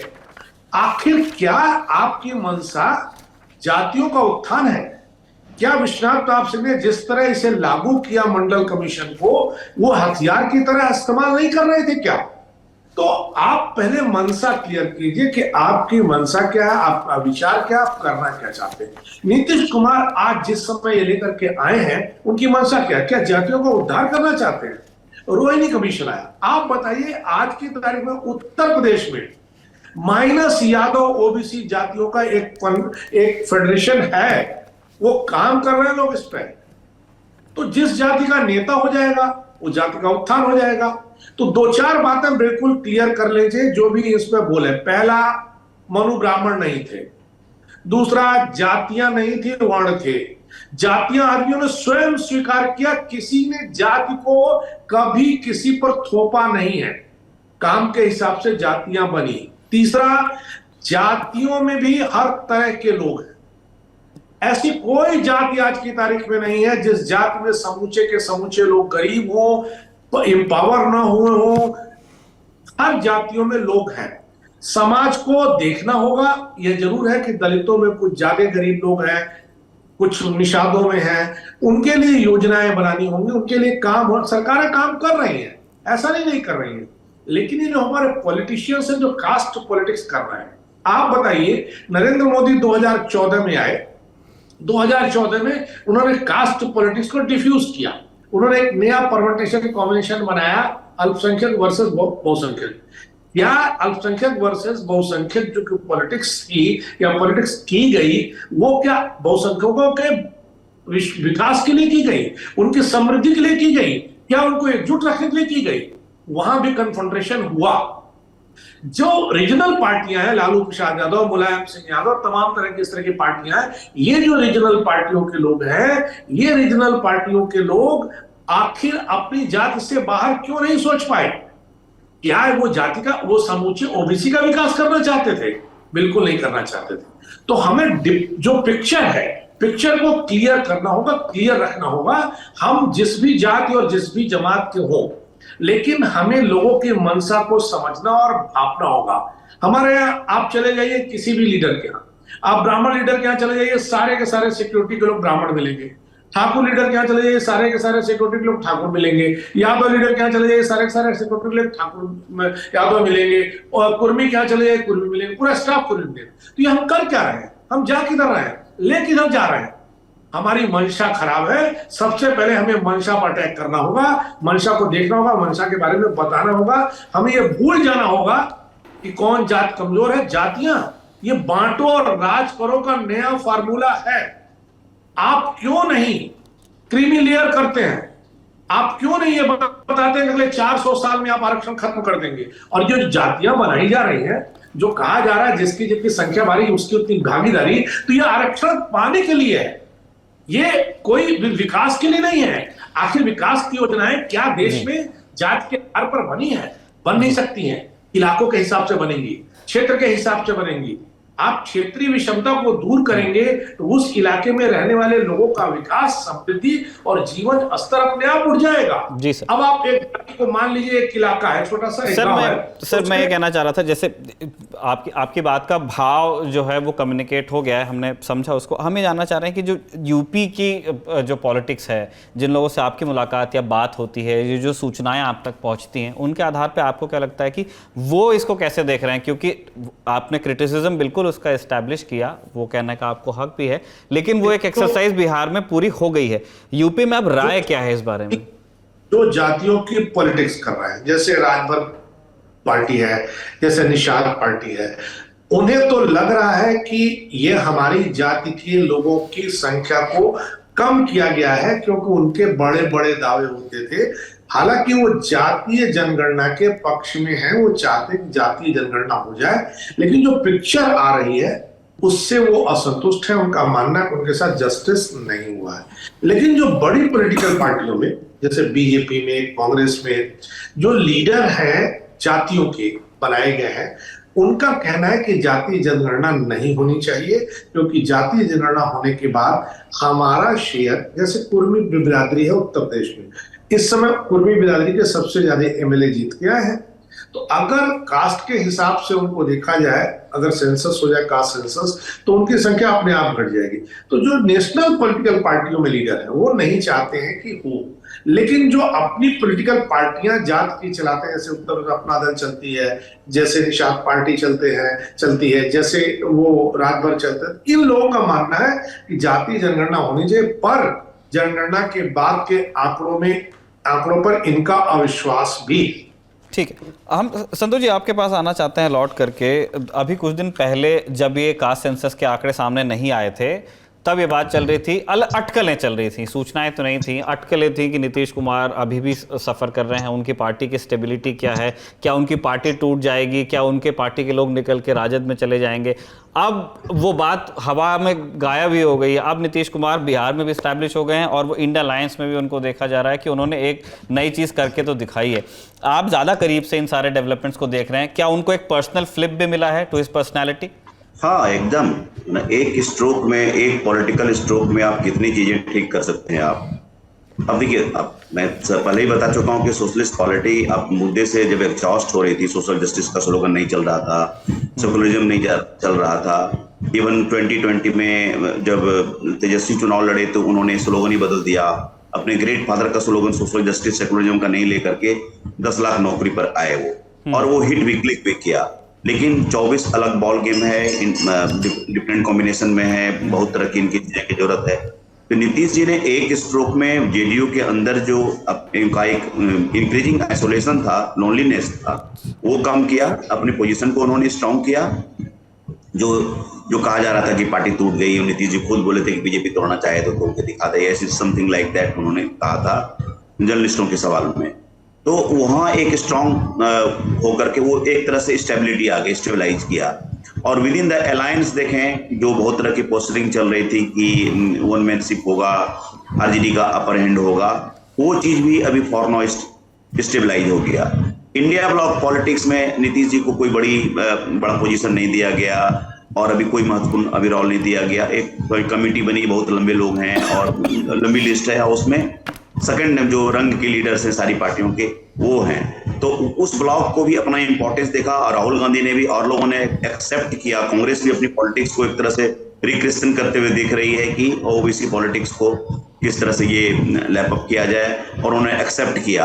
हो सकता है कि कल के दिन में इंडिया ब्लॉक में इस चीज को नेशनल लेवल पर इसकी विशद चर्चा हो और उसमें नीतीश कुमार एक रोल प्ले करें। अब किस फॉर्म में होगा, कोई पोजीशन के फॉर्म में होगा, आई डोंट नो। और चौथा जो लेयर में देख रहा हूं वो वर्सेस बीजेपी। अब बीजेपी और इनकी जो पॉलिटिक्स जो चलती रहती है, अब जैसे कुछ दिन पहले तेल पानी की बात अमित शाह कर रहे थे, जिसमें नीतीश जी को पानी बता रहे हैं कि और लालू जी को तेल बता रहे हैं, और एक तरह से कहते हैं दोनों को मिलने से पानी ही गंदा होता है। एक ओपन थोड़ा सा विंडो खोला। कल नड्डा जी आते हैं तो वो कहते हैं कि नहीं, हम अब किसी को कंधे पर नहीं बैठाएंगे। तो एक जो twin track politics Nitish ji कर रहे थे, उसकी दीनदयाल उपाध्याय के बर्थ एनिवर्सरी में चले गए, तो उसकी जरूरत नहीं होगी।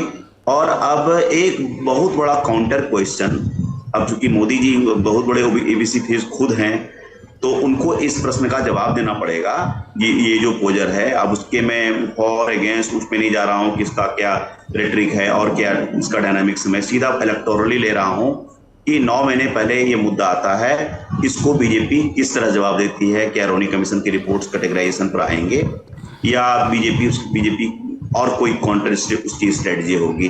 तो अभी मुझे लगता है कि ये डिस्कोर्स में अभी चलेगा और उसको जिस तरह से इंटरप्रेट करें ये नंबर्स जितने आए हैं इसको डिफरेंट तरीके से इंटरप्रेट किया जाएगा और सारे इंडिया ब्लॉक भी हमको लगता है कि उनके पास अभी कोई बहुत बड़ा प्लैंक नहीं था इलेक्शन का। तो एक कुछ रिजर्वेशन होंगे कुछ लोगों को, एक नेशनल लेवल पर एक यूनिफॉर्म प्लैंक मिल गया है जिसका जवाब बीजेपी, राष्ट्रीय बीजेपी को भी देना है। और आप देखिए स्टेट बीजेपी का डिस्कम्फर्ट देखिए, गिरिराज सिंह के जिस तरह से बयान आते हैं, जबकि बीजेपी सेक्रेटरी है तो उस चीज को बिहार बीजेपी ने सपोर्ट किया। जब संकल्प लिया तब सरकार में थे। हाँ, जब सरकार में थे सपोर्ट किए हैं, 10 पार्टी डेलीगेशन के आप पार्ट हैं और अभी आप क्रिटिकल हैं, उसके सर्टन मेथोडोलॉजी की क्रिटिसाइज कर रहे हैं, लेकिन उसके स्ट्रिक्ट उसकी फाइंडिंग की क्रिटिसिज्म नहीं कर सकते हैं आप, लेकिन वो कर रहे हैं क्योंकि उनको लग रहा है कि अभी नेशनल इलेक्शन है, उसमें हमारा एजेंडा क्या होगा, उस हिसाब से रिएक्ट कर रहे हैं। They do not feel very comfortable with the findings और जो विद द टाइमिंग अभी जो आया है उससे वो कंफर्टेबल नहीं लग रहे हैं। तो मुझे लगता है they are up to some counter state.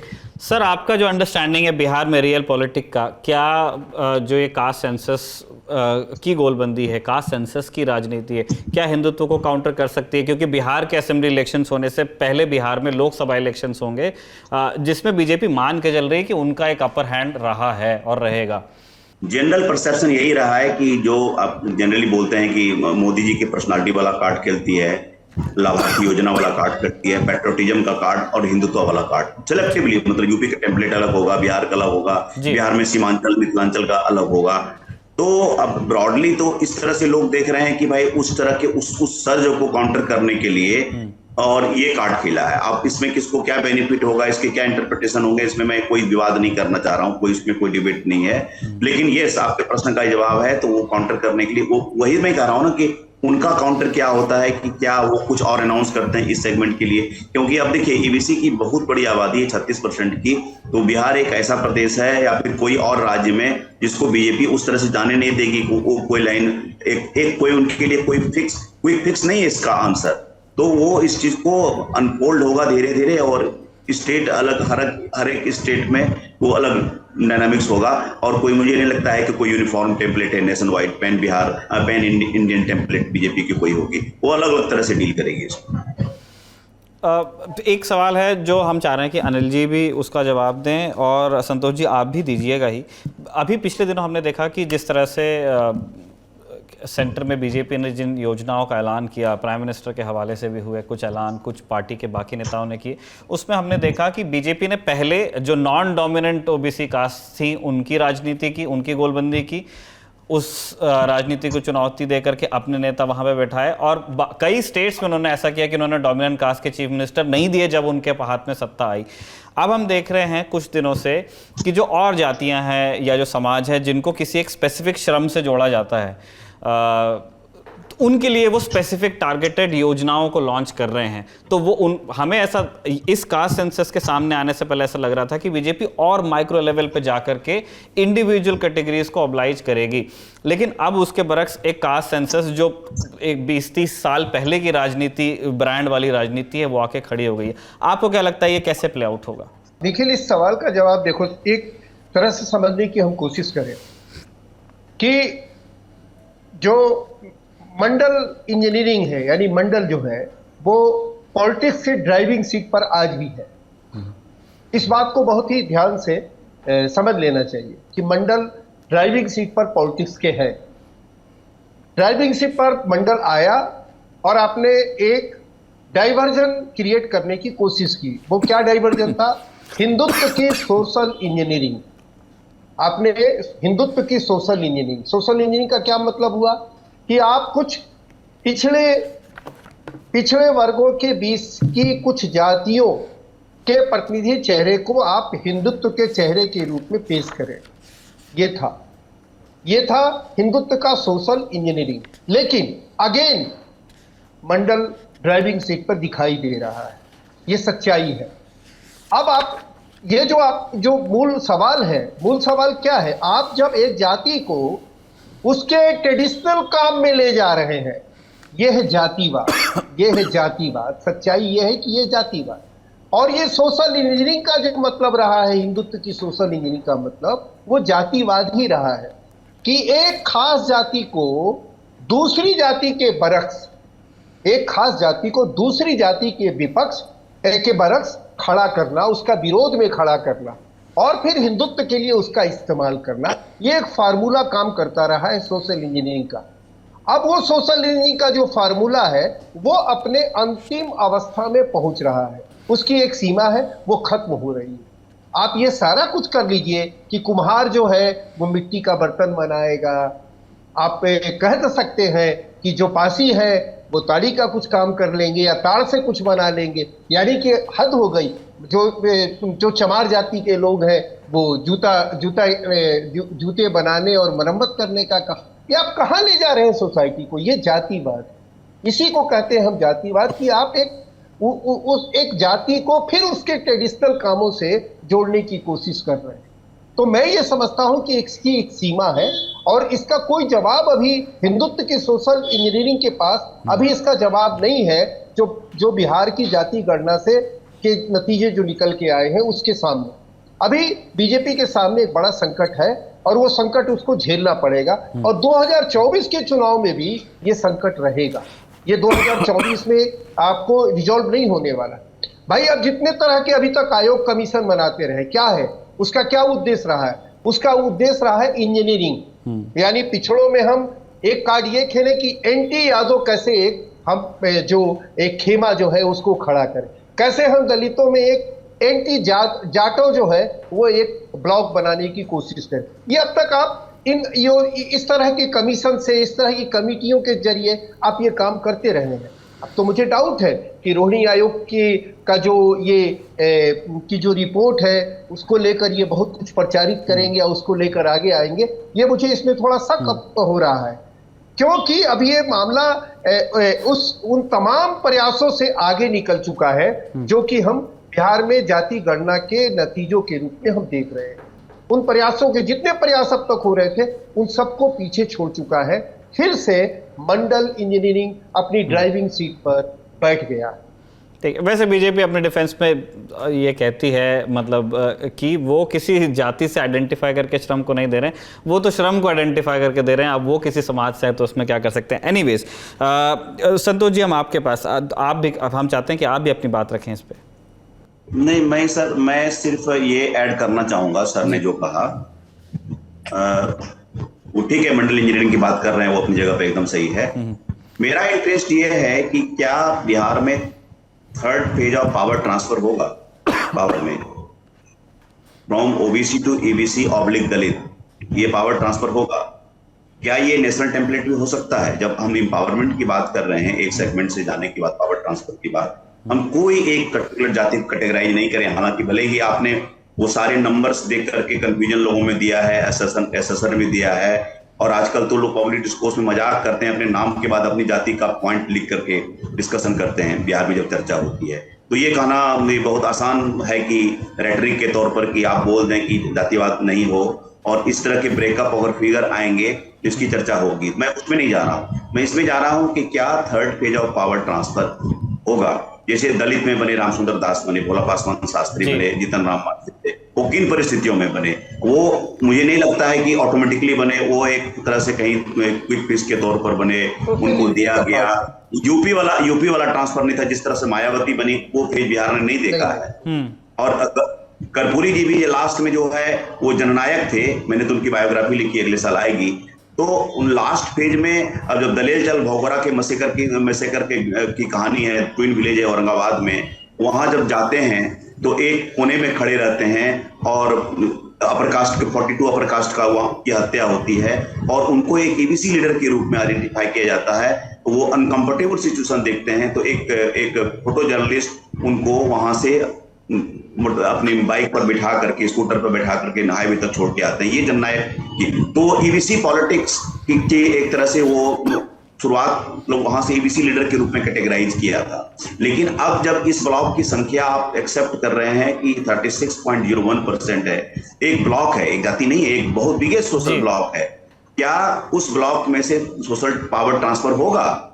ये प्रश्न भी पूछे जाने चाहिए कि भाई आपने ओबीसी ब्लॉक में 32 साल आपने राज किया, क्या ये अब सत्ता किसी ईबीसी के पास जा रहा है, किसी दलित के पास नेचुरल कोर्स में जा रहा है? मैं इतना ही मुझे इससे टेक अवे लगता है, मैं as a student of politics ये समझना चाहता हूँ। हाँ, क्योंकि लाख का सवाल तो यही है कि नंबर्स तो आ गए, उसके बाद होगा क्या? तो एक उसका रास्ता है कि आप एजुकेशनल इंस्टीट्यूशंस में उनके लिए जगह पैदा कीजिए, या सरकारी नौकरियां अब उतनी बची नहीं, जितनी बची हैं उसमें आप जगह पैदा कीजिए, और फिर उसके बाद आ गया उनका कि पॉलिटिकली वो कितना एम्पावर किए जाते हैं, क्या वो असल सत्ता कभी उनके हाथ में जाती है। अब हम क्लोजिंग रिमार्क्स अपने मेहमानों के लेना चाहते हैं। हम चाह रहे हैं कि योगेश जी, आप बहुत देर से हमारे मेहमानों को सुन रहे हैं, क्या आप कोई चीज़ ऐड करना चाहते हैं इस डिस्कशन में? आपने सुना, अनिल जी को भी सुना, आपने संतोष जी को भी सुना।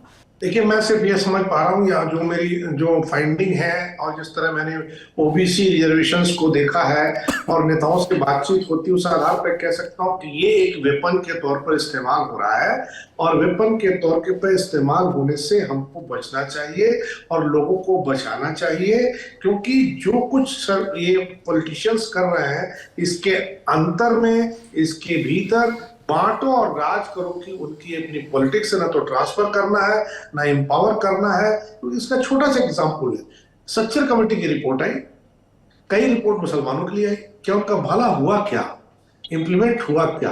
तो ये बांटो राज करो की जो राजनीति है, इससे सारे लोगों को एकजुट होकर के इन जातियों को, अपने समाज के दूसरे लोगों को बचाने की जरूरत है, वरना धीरे धीरे हम इतने बढ़ जाएंगे कि हमें आपस में एक साथ रहने की स्थिति भी नहीं रह जाएगी। अनिल सर, आप जवाब देना चाहेंगे इस बात का कि क्या इन नंबर्स को वेपनाइज भी किया जा सकता है? जो वो डर है उसको आप कैसे असवाज करते हैं?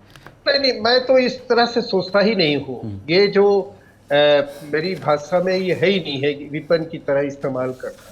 आखिरकार समाज को बनाने का जो काम है वो कैसे होगा, यही तो तय करना है।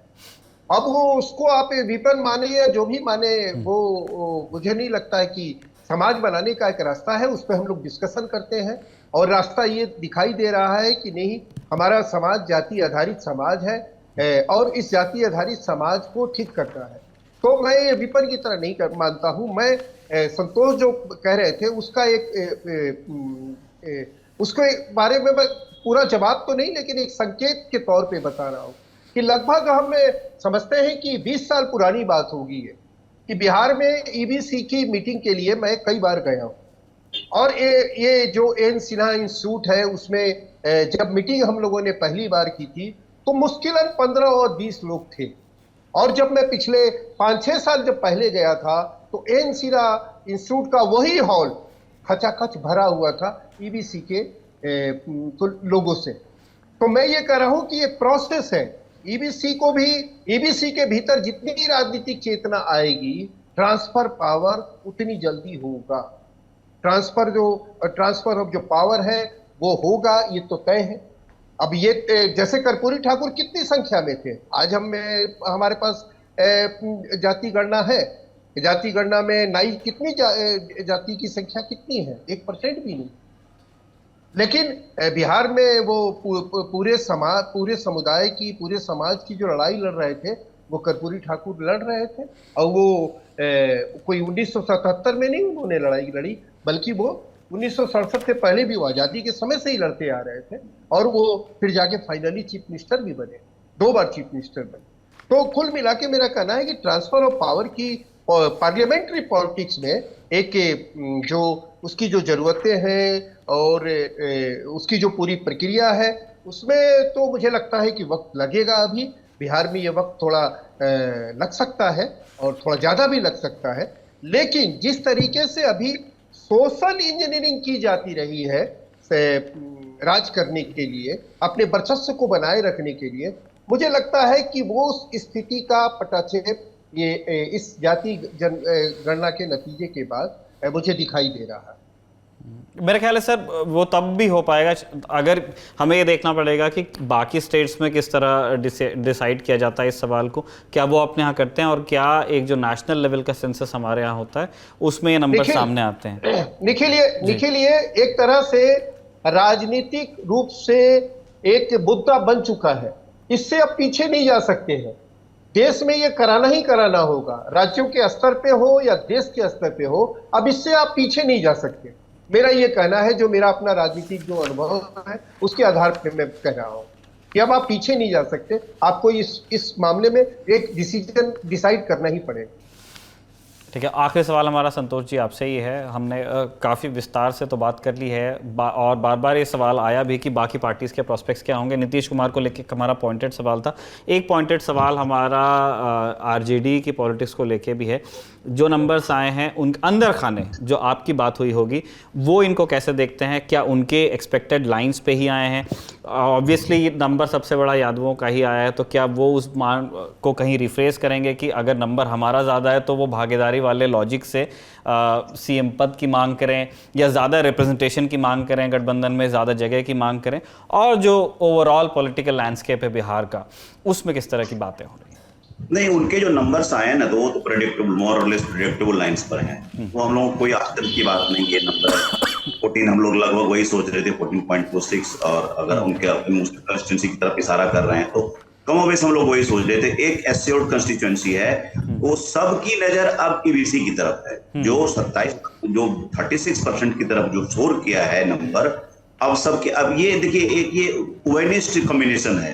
ये ऐसा कॉम्बिनेशन है जिसमें कि बीजेपी की भी नजर है, आरजेडी की नजर है, सब कल्टीवेट किए हैं। इन्होंने कालक्रम में नेता बनाया भी है, उनको टिकट भी दिए हैं। बहुत लोग आरजेडी को कहते हैं कि भाई 2015 में आपने एमवाई की पार्टी है, 144 में 75 ही एमवाई को दिया ना आपने, शेष तो और लोगों को दिया, उसकी भी चर्चा होनी चाहिए। तो उन लोगों ने ये भी दिया। डिट्टो फॉर सोशल कॉम्बिनेशन के हिसाब से देख रहे हैं तो सारे जो कॉम्बिनेशन है सबके कोर ब्लॉक्स हैं अपने।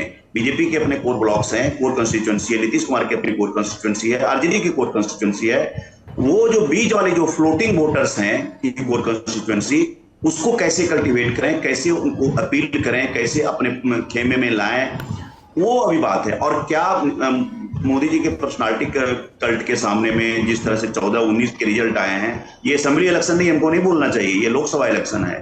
तो क्या वो चीज तुरंत ये कास्ट वाले सेंसस के रिजल्ट, सर्वे के रिजल्ट आने के बाद वो चीज डिसिपेट हो जाएगी?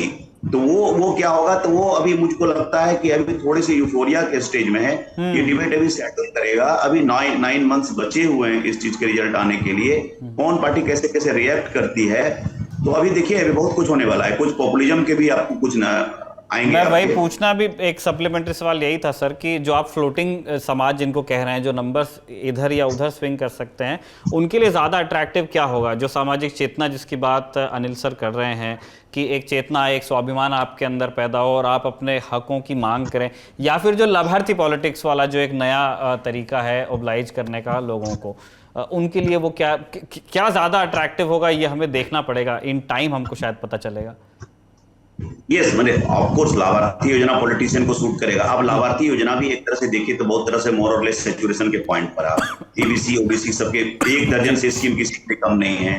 सोचो अब यह है कि इस चीज को अगर लॉन्ग टर्म में देखें, जो अनिल सर इशारा कर रहे थे कि उनके लिए एजुकेशन में, एम्प्लॉयमेंट के लिए लॉन्ग टर्म में आप देखिए इंस्टीट्यूट्स ऑफ एक्सेलेंस क्यों नहीं है, इंजीनियरिंग के, मेडिकल के और टेक्निकल एजुकेशन के डिस्ट्रिक्ट वाइज क्यों नहीं है, और कहां तक वो फिल्टर करेगा, एम्पावरमेंट के जो टूल्स हैं वो नीचे तक कैसे फिल्टर कर सकते हैं। ये तो बहुत आसान काम है कि बिजली फ्री कर दो, इतने 500 रुपये दे दो, इतना भत्ता दे दो। ये थोड़ी सी दोनों चीज का मिक्स होगा, पॉपुलिज्म की पॉलिटिक्स होगी। और ऑलरेडी आप नीतीश कुमार की गवर्नमेंट के जितने भी देखेंगे, आप स्कीम्स के देखेंगे, मैं गिन रहा था, महादलित के 19 स्कीम थे, बाद में वो कम करते करते धीरे धीरे कम हो गए, थोड़े से ओबीसी बीसी के बढ़े, तो वो ऑलरेडी बहुत सारे स्कीम्स ऑलरेडी हैं। अब लेकिन मुझे लगता है कि ऑल पार्टी मीटिंग के बाद कुछ निर्णय हुआ होगा। मुझे लगता है कि कमिंग 1 और 2 मंथ्स में कुछ घोषणाएं होगी जो कुछ पॉपुलिस्ट भी होगी, कुछ पॉलिसी बेस्ड भी होगी। उनोज की 50% की सीलिंग चैलेंज हो जाए, उनोज। जैसा हमने नेता नगरी की शुरुआत में कहा, बिहार में जो जातिगत जनगणना के आंकड़े सामने आए हैं वो बहुत लंबे समय तक के इस बात की रेलेवेंस इंडियन पॉलिटिक्स में अब बनी रहेगी, क्योंकि एक बड़ा यक्ष प्रश्न खड़ा हो गया है कि आपको सेंसस कराना है या नहीं कराना है। उसमें जाति का सवाल पूछना है तो जो डाटा इकट्ठा हो रहा है उससे पब्लिक करना है या नहीं करना है, सेंटर के लेवल पे करना है, या फिर स्टेट्स बिहार से उदाहरण लेकर के अपने यहाँ भी कर सकते हैं। इन सारे विषयों को किसी एक एपिसोड में समेट देना थोड़ा मुश्किल होता है। हमारी नज़र इस खबर पे बनी रहेगी। दोबारा जब हम इस बारे में चर्चा करेंगे, हमारी कोशिश रहेगी कि हम अपने सारे मेहमानों से वक्त लें। आज उन्होंने हमें वक्त दिया, उसके लिए आपका शुक्रिया, और दर्शकों ने नेता नगरी के सत्र को देखा, इसके लिए उनका भी शुक्रिया। इसी नोट पे नेता नगरी की ये किस्त यहाँ पे कंक्लूड होती है। आप सभी का शुक्रिया इस किस्त को देखने के लिए। अगले एपिसोड में आपसे मुलाकात होगी ऐसी कामना के साथ अब हम लेते हैं विदा। आप देखते रहिए दी ललन टॉक।